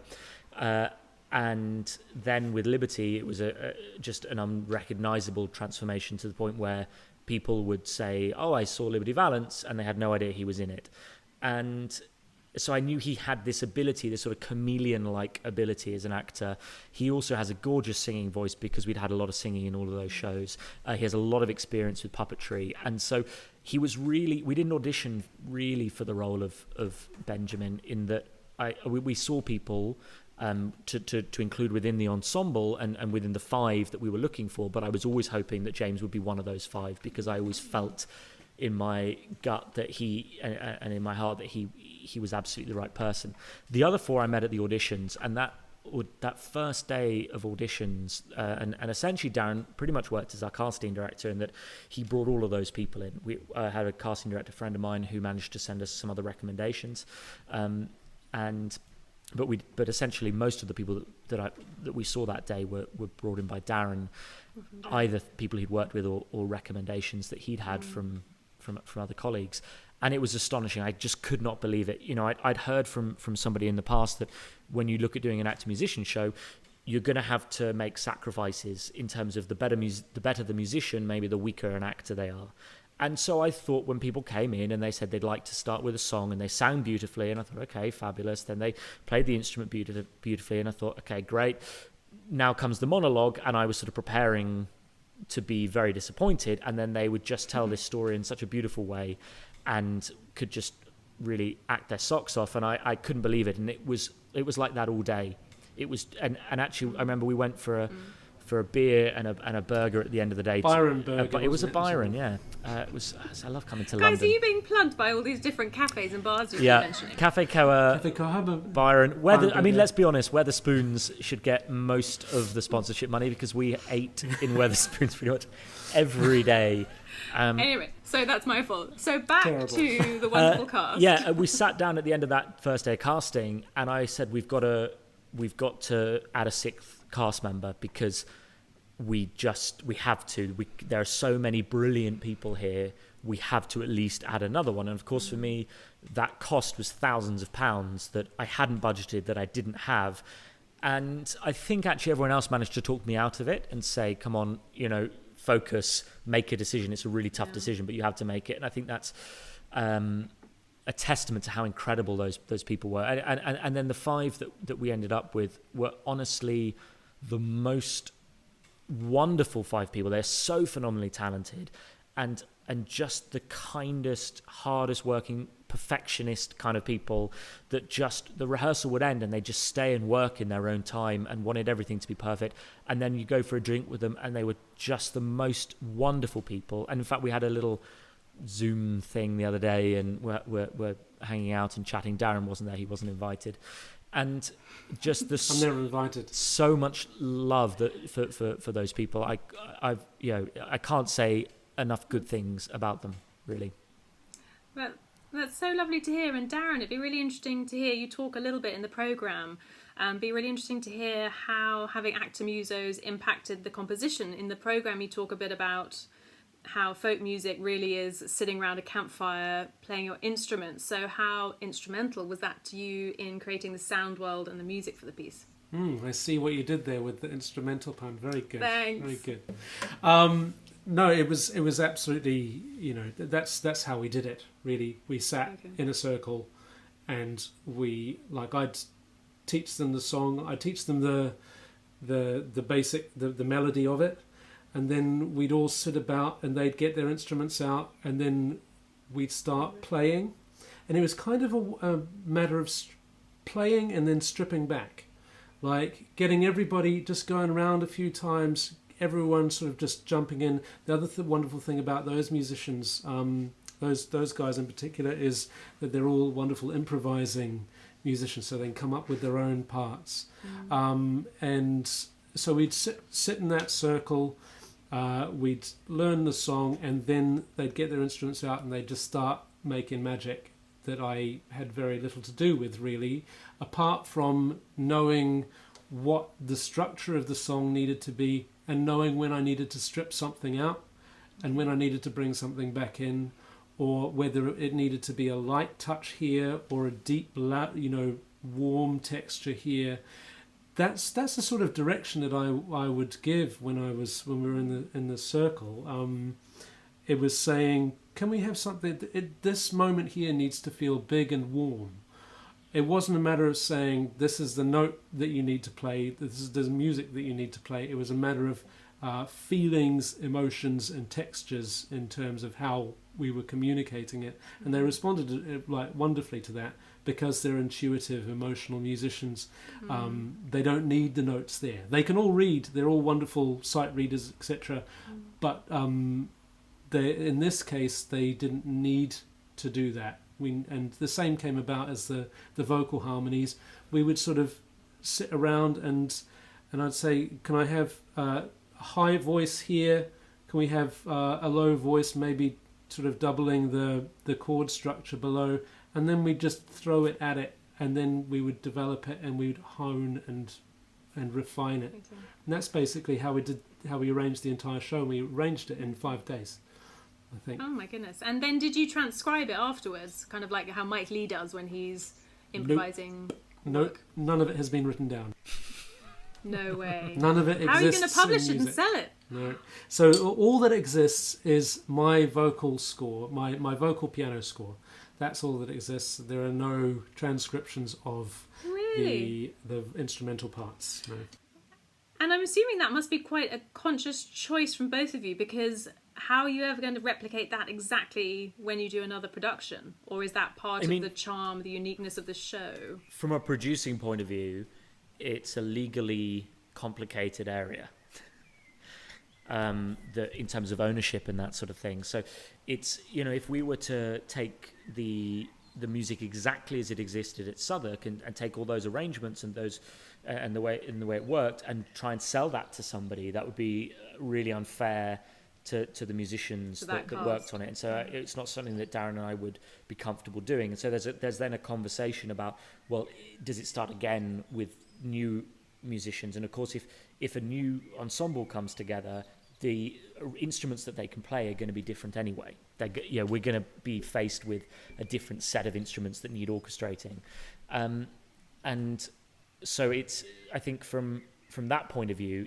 there's no need for it to be written down because those instrumentations largely belong to the people who played them on their instrument, and we would want them to come and play them again.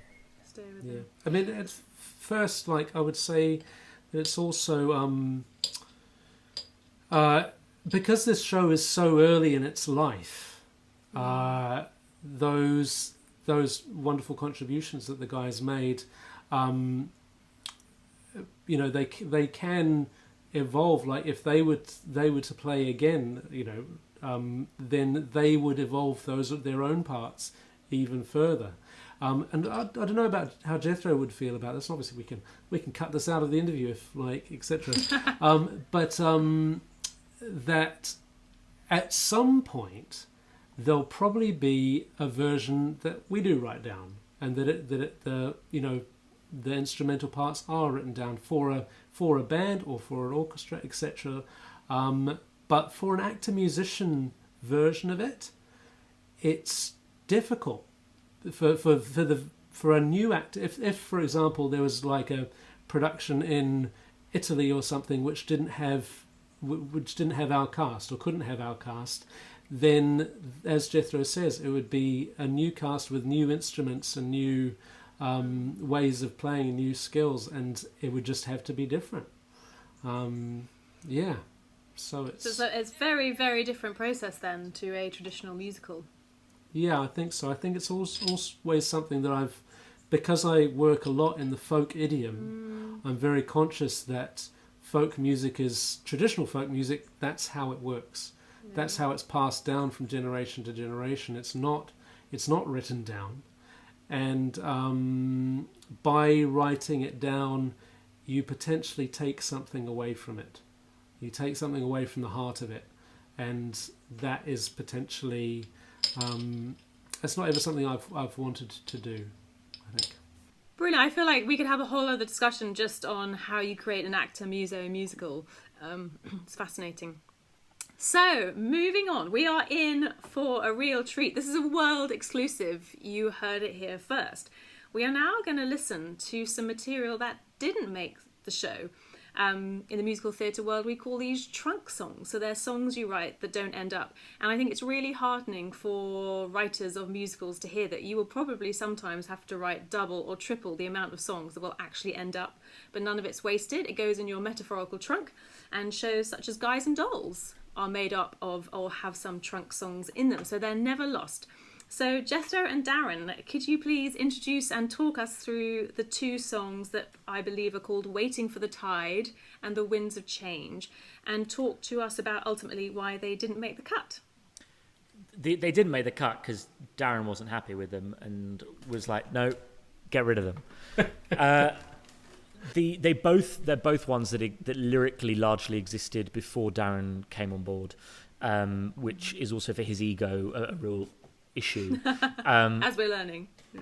And so the first one was is a shanty that was written the Waiting for the Tide, and we were working at the time. Part of our R&D was working with some Cornish shanty groups and singing groups, and one of the comments that came back, particularly from the non-traditional male groups, one of the so from sort of mixed gender groups, they came back saying, wouldn't it be great if you could write something that isn't like every other Cornish shanty, which is about mining and fishing, essentially.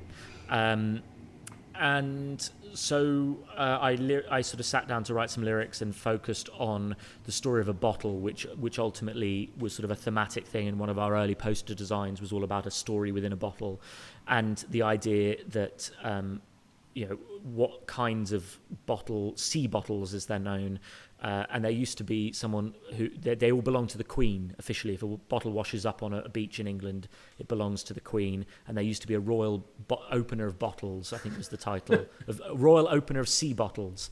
And so looking at what are all the different stories connected and associated with bottles, when Darren got his hands on it, he immediately put in a sort of a sea shanty fisherman's hall chorus, and undid all of the good work I'd done in not writing a fisherman's shanty.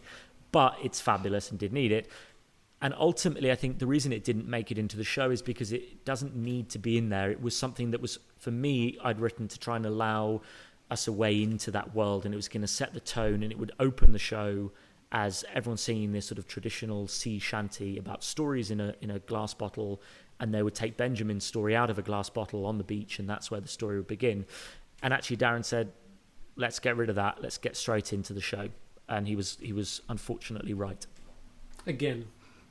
I think like one of the reasons why we ended up cutting it was precisely as Jethro says, too many beginnings.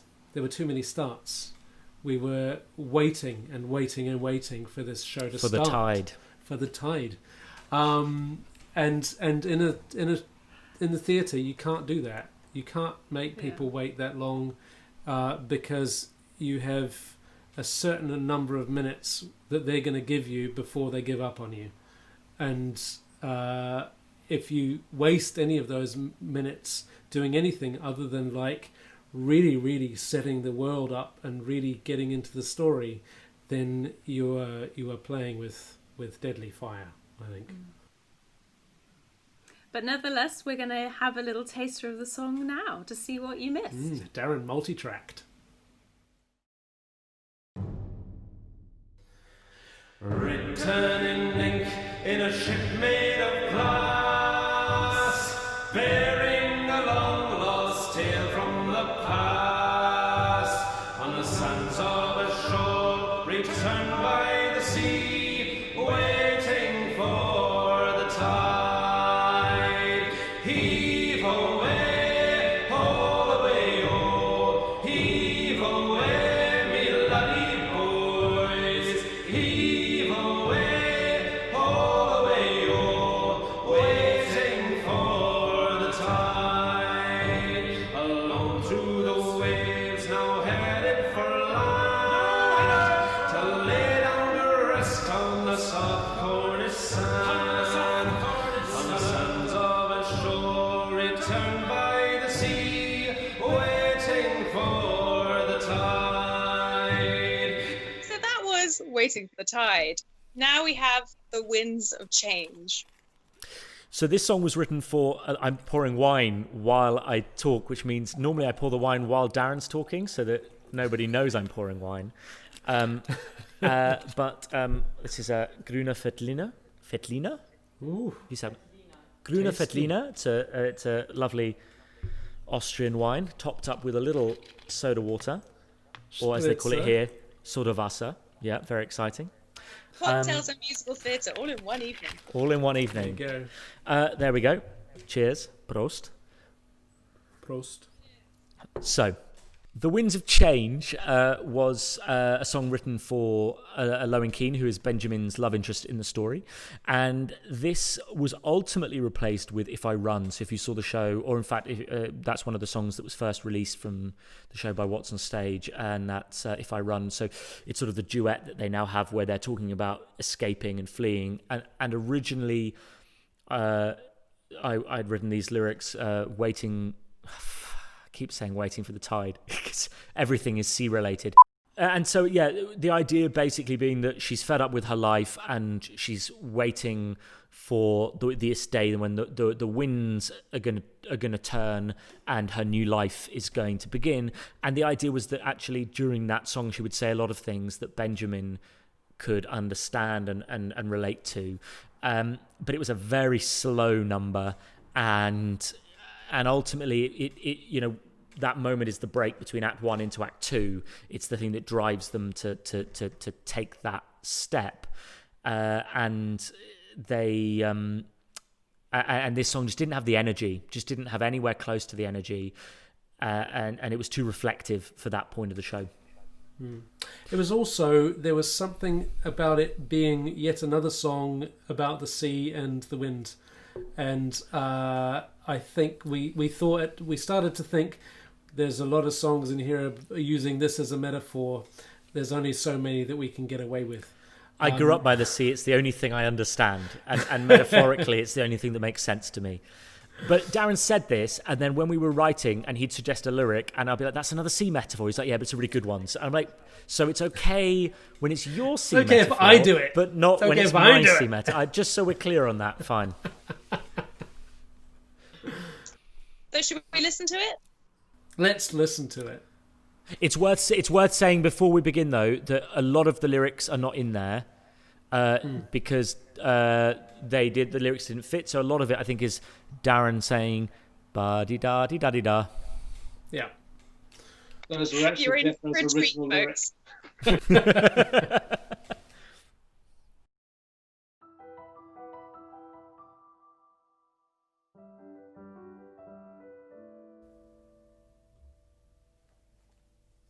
I know my mother wants from me a life I cannot give, but I can't be required just to live the life she lived.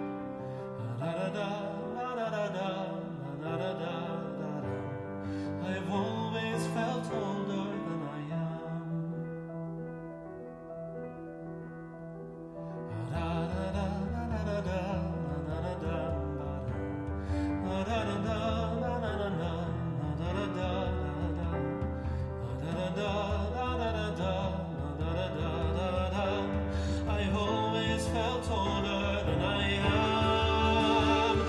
tide will turn, this I know, and the winds of change will rise and blow, and I'll head out for the northern star. Have you ever felt older than you are? I know my parents want for me to play a different part, but I want something more than was ever in their hearts. I need something more than just a marriage and a home. I'd leave this place tomorrow and I'd roam, for the tide will turn, this I know, and the winds of change will rise and blow, and I'll sail for the northern star. Have you ever felt older than you are?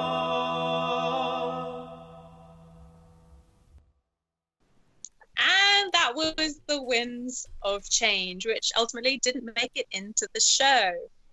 Which actually James Marlowe was very upset about, because I sent him a load of demo stuff to listen to when I was trying to convince him to be in the show. And I remember him texting me just before rehearsal saying, "Oh, this is such a good song." That's not in it anymore. I do apologise. And neither was the. So he actually auditioned with the GULLS as well, and that was gone too.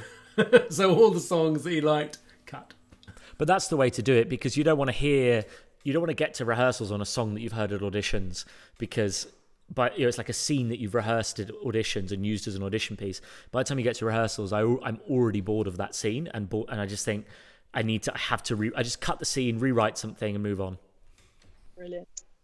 So we've heard some songs from the show. We've heard some songs that didn't make it. Let's now move to the future, to overegg and overwork my time thematics here.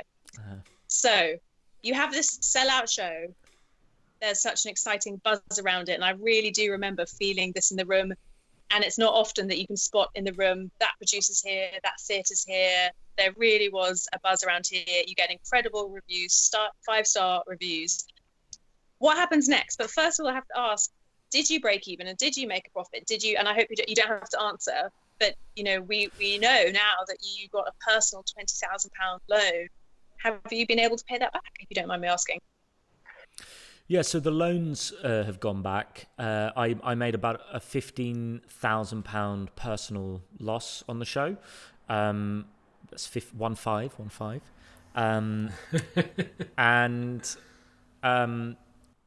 which ultimately we talk about it being a sellout show, and probably I'm guilty of doing the same. And in terms of our marketing, the way we talked about the show, we talk about it being a sellout. The reality, the final week was a sellout, and I think that's kind of important to be honest about, in the same way that we've been honest about the finances beforehand and during, and I think so it didn't break even. We had a lot of empty seats in those first 3 weeks. Maybe the third week was starting to sell out, and that's always the way. People want to wait until they've seen those reviews, until they've heard that the word of mouth, and then they realize it's coming to an end, and they all suddenly rush down and buy tickets. And then you have, as a producer, and I'm sure as a composer and an author on a show, the same problem as well, is that everyone suddenly starts calling you and saying, "Can I get a ticket? Can I get a ticket? Oh, sorry, I didn't get one booked." And I remember being absolutely livid on that final week, because I was so exhausted, and my phone just kept ringing from people that had no excuse to not have bought a ticket beforehand. And it's so exhausting. And then you're in a situation where, like you say, there are producers who want to come and see the show. And so you're having to hold tickets back because there's somebody from a massive production office who wants to come see the show. But then you've also got someone who you've not seen in a year who has texted you saying, "Oh, can you squeeze me in?" And it's it makes me sound like an asshole, doesn't it? No, You're an asshole. Well, that's but seriously though, I mean, well, thank you for being so transparent about that, because I think it's healthy. This is the only way we're going to learn and move forward as an industry. And also, I think it's really useful to talk about the fact that sometimes your friends will think you are being a bit of a git and being really stingy when you won't give them a free ticket. And I think so many people often don't understand that when you give someone a free ticket, it's not a free ticket. You personally are paying for their ticket. And I know that James Hadley of Musical Theatre Network always buys his tickets to shows, even when we were offered freebies because he wanted to contribute to the development of new musical theatre. I think that is something worth highlighting and pointing out. So you have a show that ends up getting a lot of buzz, shall we put it? And as I say, thank you so much for being so honest about the financial realities of what goes into making a show. But I think there is some exciting news. So what has happened to the show since it's been on stage, and then what are the plans for it moving forward? So we were approached by a lot of different producers and a lot of different organisations, a lot of different theatres about how we, about that next step, and that's from the UK, but also internationally. There's a lot of interest, and there was, we took a lot of meetings with lots of different people, ultimately trying to find the right fit. This was a show that we adored and loved working on and was so passionate about, and it was such a part of us, and I'd worked on it at that point for about 2.5 years and had invested so much in it that the idea of handing it over to the wrong person was scary. And the wrong people were around as well. There were people who said things in the bar that were overheard by cast members, which was then reported back to me of, please don't give the show to this guy. He said the most awful things in the bar. And but there were also the right people and the people that said the right things. And actually the person that I met with quite soon afterwards was Rachel Tackley, who at the time was with ATG and is still connected with ATG. And she said this fabulous thing of, a lot of people are going to tell you what you need to do with this show, and I'm going to ask, what do you want to do with the show? And that was really the thing that sort of sealed the deal for me, in terms of that acknowledgement that this was our baby that we'd been working on and nurturing for so long, and that handing something that you love over to somebody else is a really intimidating prospect. And so we went with ATG and with Rachel Tackley, and over the last, it's been a year now since the end of the run at Southwark. In that time, we went away, locked ourselves away for 3 separate writing weeks, which Darren can talk about potentially. So 3 weeks. So when we wrote the show originally, we wrote part of it in London, part of it in Vienna, and obviously it's about. And we worked on it down in Cornwall as well. And I'd written the first draft. And in fact, both Act 1 and 2 were written in Cornwall. Yeah. And so what we wanted to do, we were offered these 3 weeks, and we thought, well, we won't take them all at once. We'll do one, and then we'll have a break of a month, another break of a month. And we thought, what better way to do it than to recreate our original situation? We'll spend 1 week in Vienna, 1 week in London, and 1 week in Cornwall. And it was great. That was some of the most fun writing I've had. In particular, the Cornish trip, where me and Jethro went and stayed in a house, this house in Mousehole, and the weather was just atrocious. There was a storm, and I just remember, I've never enjoyed shouting at someone so much in my life, because we were, at this point, this was the third of the weeks, and we were down to the crux of the final changes we were making, and we were stuck on this one moment, and I think it was around Home. It was Home. The song Home had never landed. And the end of Act 1, yeah. And the end of Act 1, and we were both just I remember one afternoon, it was storming outside. We had drunk half a bottle of whiskey, and we were both just shouting at each other, saying, "You're wrong! It doesn't need that! It needs this!" And I remember just thoroughly enjoying that. I've never enjoyed fighting so much in my life. I think, Darren, I'm going to bring your attention to something you wrote in the programme, in your composer's notes, where I think you said that the making of a new musical is a brutal story of murder. So I'm not surprised to hear you say that at all. It was that close. And just to put it in context, in case anyone was worrying, worried about that. I think that Darren meant killing your darlings, killing material and ideas and shows that you don't need, rather than killing Jethro, right? Exactly. I mean, I did got come close, to though. killing. It was close. It was close. If it hadn't been for the whiskey, I think he would have gone. He would have gone the way of the sea. But I think in particular, Also, I had the car keys, and he knew he was stuck without me in Mousel for Christmas. So yeah. But I do remember in particular that we even so Home has been one of our beloved numbers in the show for a long time, but it was because it wasn't doing what we needed it to do. It just wasn't landing in the way that we needed it to land, and we just couldn't find our way around it. We did even raise the thought of cutting it entirely, and that would have been it's an interesting one to think about, because actually that would have been a mistake if we had done that. And it turned out that it was the solution was in a mixture of old and new lyrics that we'd thrown away and thought, no, these aren't the ones that are working. We then took half of those back and then put half new lyrics in, and suddenly the whole thing made sense. And it was it's one of those lessons where you just keep on. If you feel like deep in your soul that something needs to be there, it absolutely has to be there, then you just have to keep on working until you get it right. And we restructured the whole end of that Act 1, and that was the biggest task really in that rewriting process, because we always knew that Act 1 overstayed its welcome, and it felt like there was a natural end to Act 1, and then there was about 13 and a half minutes beyond that. And actually it wasn't that it was too long, because someone said to me, you need to cut things, it's too long. I said, it's not too long. Things can be long if they're good. It's that it's shit. It's that it's 13 minutes of shit, because no one cares anymore. And so we moved that earlier and cut some and restructured, and actually that's really the greatest amount of work that we did, and the biggest challenge and the biggest success ultimately is that the whole show just flows so much better as a result of that. And how different, from an audience perspective, how different will it be when I see it again to what I saw at Southwark? I think most people, if you saw it once, wouldn't even notice that anything had really changed. That was part of the thing, and it's always part of the fear when you come back to something that you love and other people have reacted so well to. You don't want to ruin it and make it worse.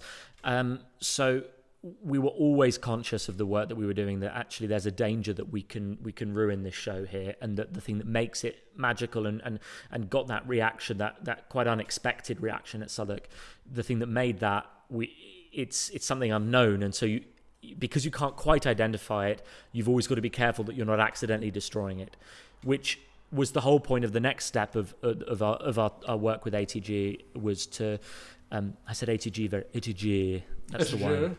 ATG.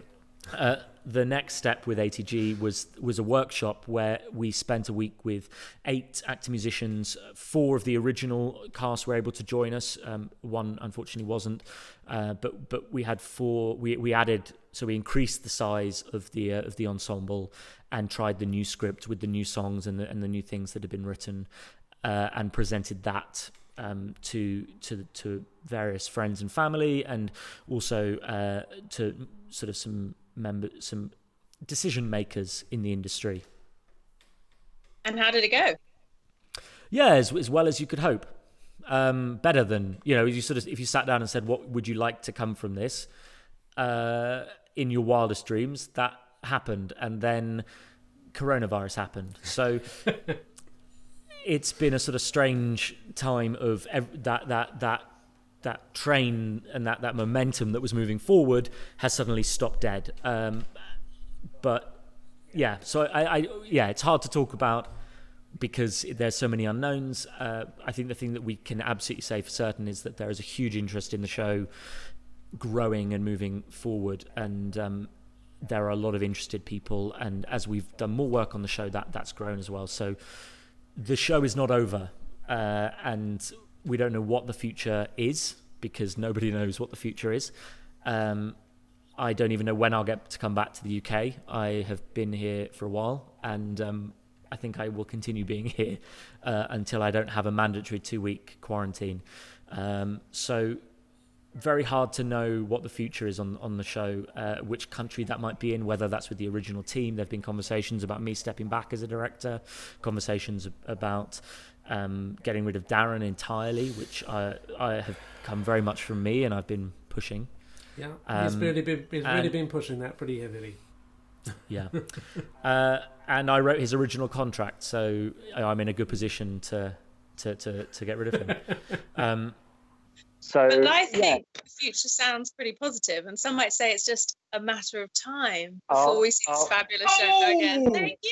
On brand. Thank you. On brand. So on brand. I'm out. Fabulous. Mic drop. Boom.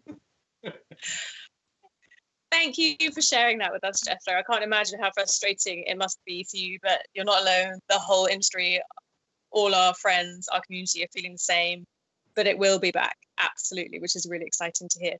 So before we say goodbye, we have some questions from our audience, our virtual audience. We actually got one. We got one. My mum gave us one. Just kidding. Great, thank you. Great. So one of the questions, we've actually answered quite a few of the questions we had. One of them was, are there any plans to release a cast album? Huh?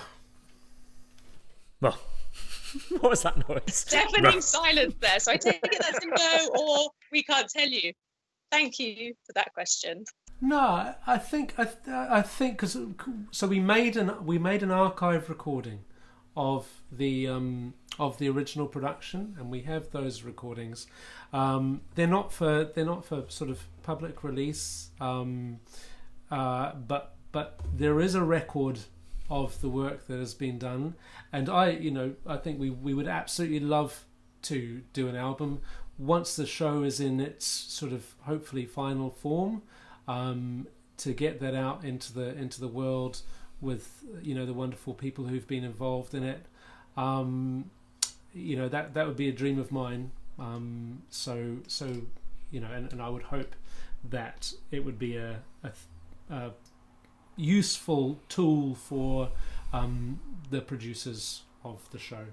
And it's I think when Darren talks about the final form, we know that already the show is grown in its size, so we also have video archive of the show, and we have an archive of the workshop, and actually at that workshop with an ensemble of 8, the sound is so much bigger than what we were able to achieve in the original production. We actually know that ensemble size is going to increase as the show moves forward, and we have to think about sustainability of a show that can also have understudies coming on and can run for a long time. So the ultimate sound that we're going to be able to achieve once we create the final version is going to be so much bigger, and I think that's what we sort of want to hold off for, is I think what Darren means when we say we don't want to release this version yet. We want to wait until we've got the one. Well, we can't wait, and you have fans are waiting to hear that. One more question, which is a bit more nuanced. So time is obviously hugely thematic to this show, centrally thematic. So how do you deal with time? How do you translate that notion of time into a musical context? So Darren, I guess that's the question for you. Time into a musical context. Oh, that's an interesting question. I think that it is something that we refer to in different ways throughout the show. There's one of the songs, The Mysterious Life of the Backwoods Man, actually goes into a philosophical explanation of how time works and its function in society and human life. Then there's the song Time, which is sung by Lowen Keane towards the end of the show, and that's very much a reflection on what we do with it, and that actually the important thing is that we have it in the first place, and that potentially maybe it's the only thing that we can all be guaranteed of having for at least a little bit. We can all have that. And in terms of peppering throughout the show, this idea of time, coming back to it with the matter of time, choruses, etc. I think the show is a portrayal of memory musical portrayal of memory, because we go through an entire life, and there aren't too many shows that I know that go right from the beginning of someone's life, or right from the end of someone's life in this case, to right through to the beginning, so from birth to death. And it's actually something that's, as a result of that, it's quite important to be able to recall moments and recall memory. And I think that's what the music can do, like with the simple repetition of a phrase at various points. Every time you hear that phrase, you are recalled to all of the moments before it. And therefore you're sort of building up this emotional memory of these characters in this show. I don't know if that answers the question in any sort of way, but I didn't listen, if I'm honest. I topped up my drink and I zoned out, but I'm sure it was great. I'm sorry. It's getting late here. Brilliant. So I think that probably concludes our evening with. Thank you both so much for being so open and transparent, not only about the finances, but about your very loving / murderous collaborative relationship. But I really do have to say, I think this is such an incredible success story for new British musicals, because actually your show is incredibly young to have got so far so quickly. Traditional lifespan for a new musical is 3 to 5 to 10 years to getting on stage. So you've written something so good very quickly, though clearly a lot of effort and craft, time and care has gone into it. And I know that the whole of the new UK musical theatre scene are going to be behind you, rooting you on, because a win for one person is a win for all of us. And I hope that it will lead the way and light the way for other shows to show that interesting, exciting, innovative new musicals done in the subsidised sector can succeed commercially.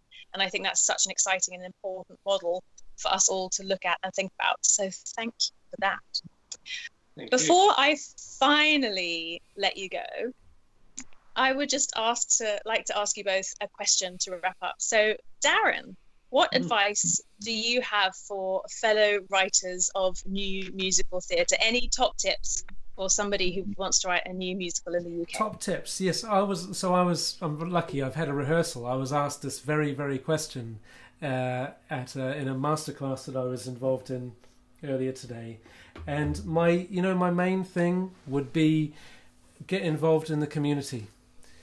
Get involved in the community and get yourself some training. Go to BML.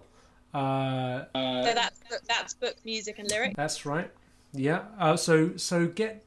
This is learning how to learn your craft, and learn your craft and go and have a beer with people who are also learning their craft. Those people are the ones who are going to pick you up when you're having a bad day. They're the ones who are going to get you through the tough times. And ultimately, it's through your community that you will sort of finally make the connections that are so essential to theatre. For example, if I'd never been involved in BML or MMD, I would never have done the Stars and Drew Award. If I hadn't done the Stars and Drew Award, Danielle Torrento would never have heard of me. If Danielle Torrento had never heard of me, Jethro Compton would never have been called by her and said, this is the guy that you need. That is the reason why Benjamin Button has been made, because I was part of a community, and so that, yeah. I think for producing, it's I think the biggest mistakes I've made in producing are being afraid of failing, and actually therefore not pushing myself to do it, and sort of waiting to do something and holding back for fear of failure. I think that's the biggest thing that can get in the way, is thinking, what if I can't do this?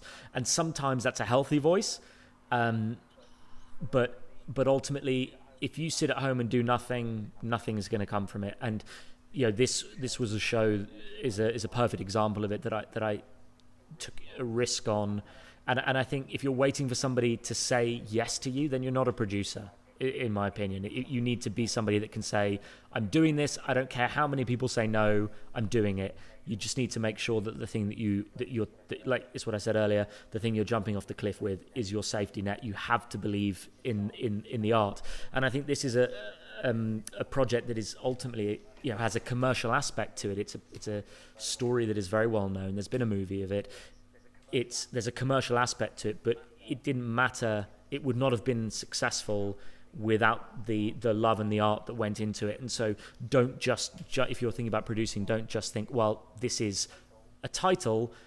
You've got to have more than that. You've got to have more than the commercial, the commercial product. You also have to have the love and the art that goes into it.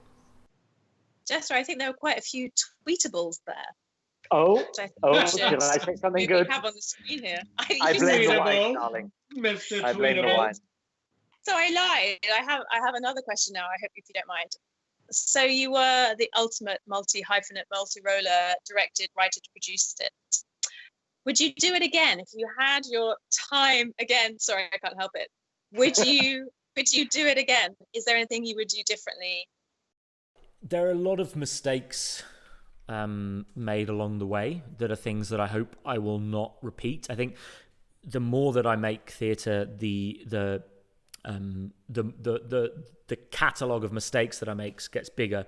So people say, oh, doesn't it get easier the more you do it? And actually for me, each time you encounter a new mistake, a new problem, you have to add it to the list of things to try and avoid. So it sort of gets harder in a way. I think I had an ignorance about how difficult it was going to be to make Benjamin Button. And I think that was ultimately quite helpful. There's a ignorance is bliss, as they say. I think if I'd known the cost physically and emotionally and the sort of that it was and the toll it was going to take on me, would I have done it the same way? I don't know. It's taken me about a year of to try and sort of recover from it, because it was just, you just can't work that much on that many different roles for so long. I wouldn't change anything about it because I think ultimately it was a success. And sometimes those weaknesses, as they, I don't know if we say it in England, there's an expression here about making a virtue into a vice. I don't know if we say that. I think it's I think Oprah says that. Does Oprah say it? Well, then there we go. And I think actually all of those limitations and all of those frustrations, financially, time, the limit of time that we had, the physical the physical limits, because also, something which we've not been open about, and have not been open about it really until this point, is there were other jobs that I took on the show. I was also the set designer. I was also the lighting designer. I did all the pre-recorded sound. All that was built in the Q Lab. I physically built the stage in my parents' shed in their garden. And there is a physical limit to how much you can do with your body. Can we just stop there? So not only were you writer, producer, director, you built and designed the set. Yeah, but that's why did you do that? Finance, money. Yeah, because there were people that had to come on into a musical project that you cannot do a musical project without.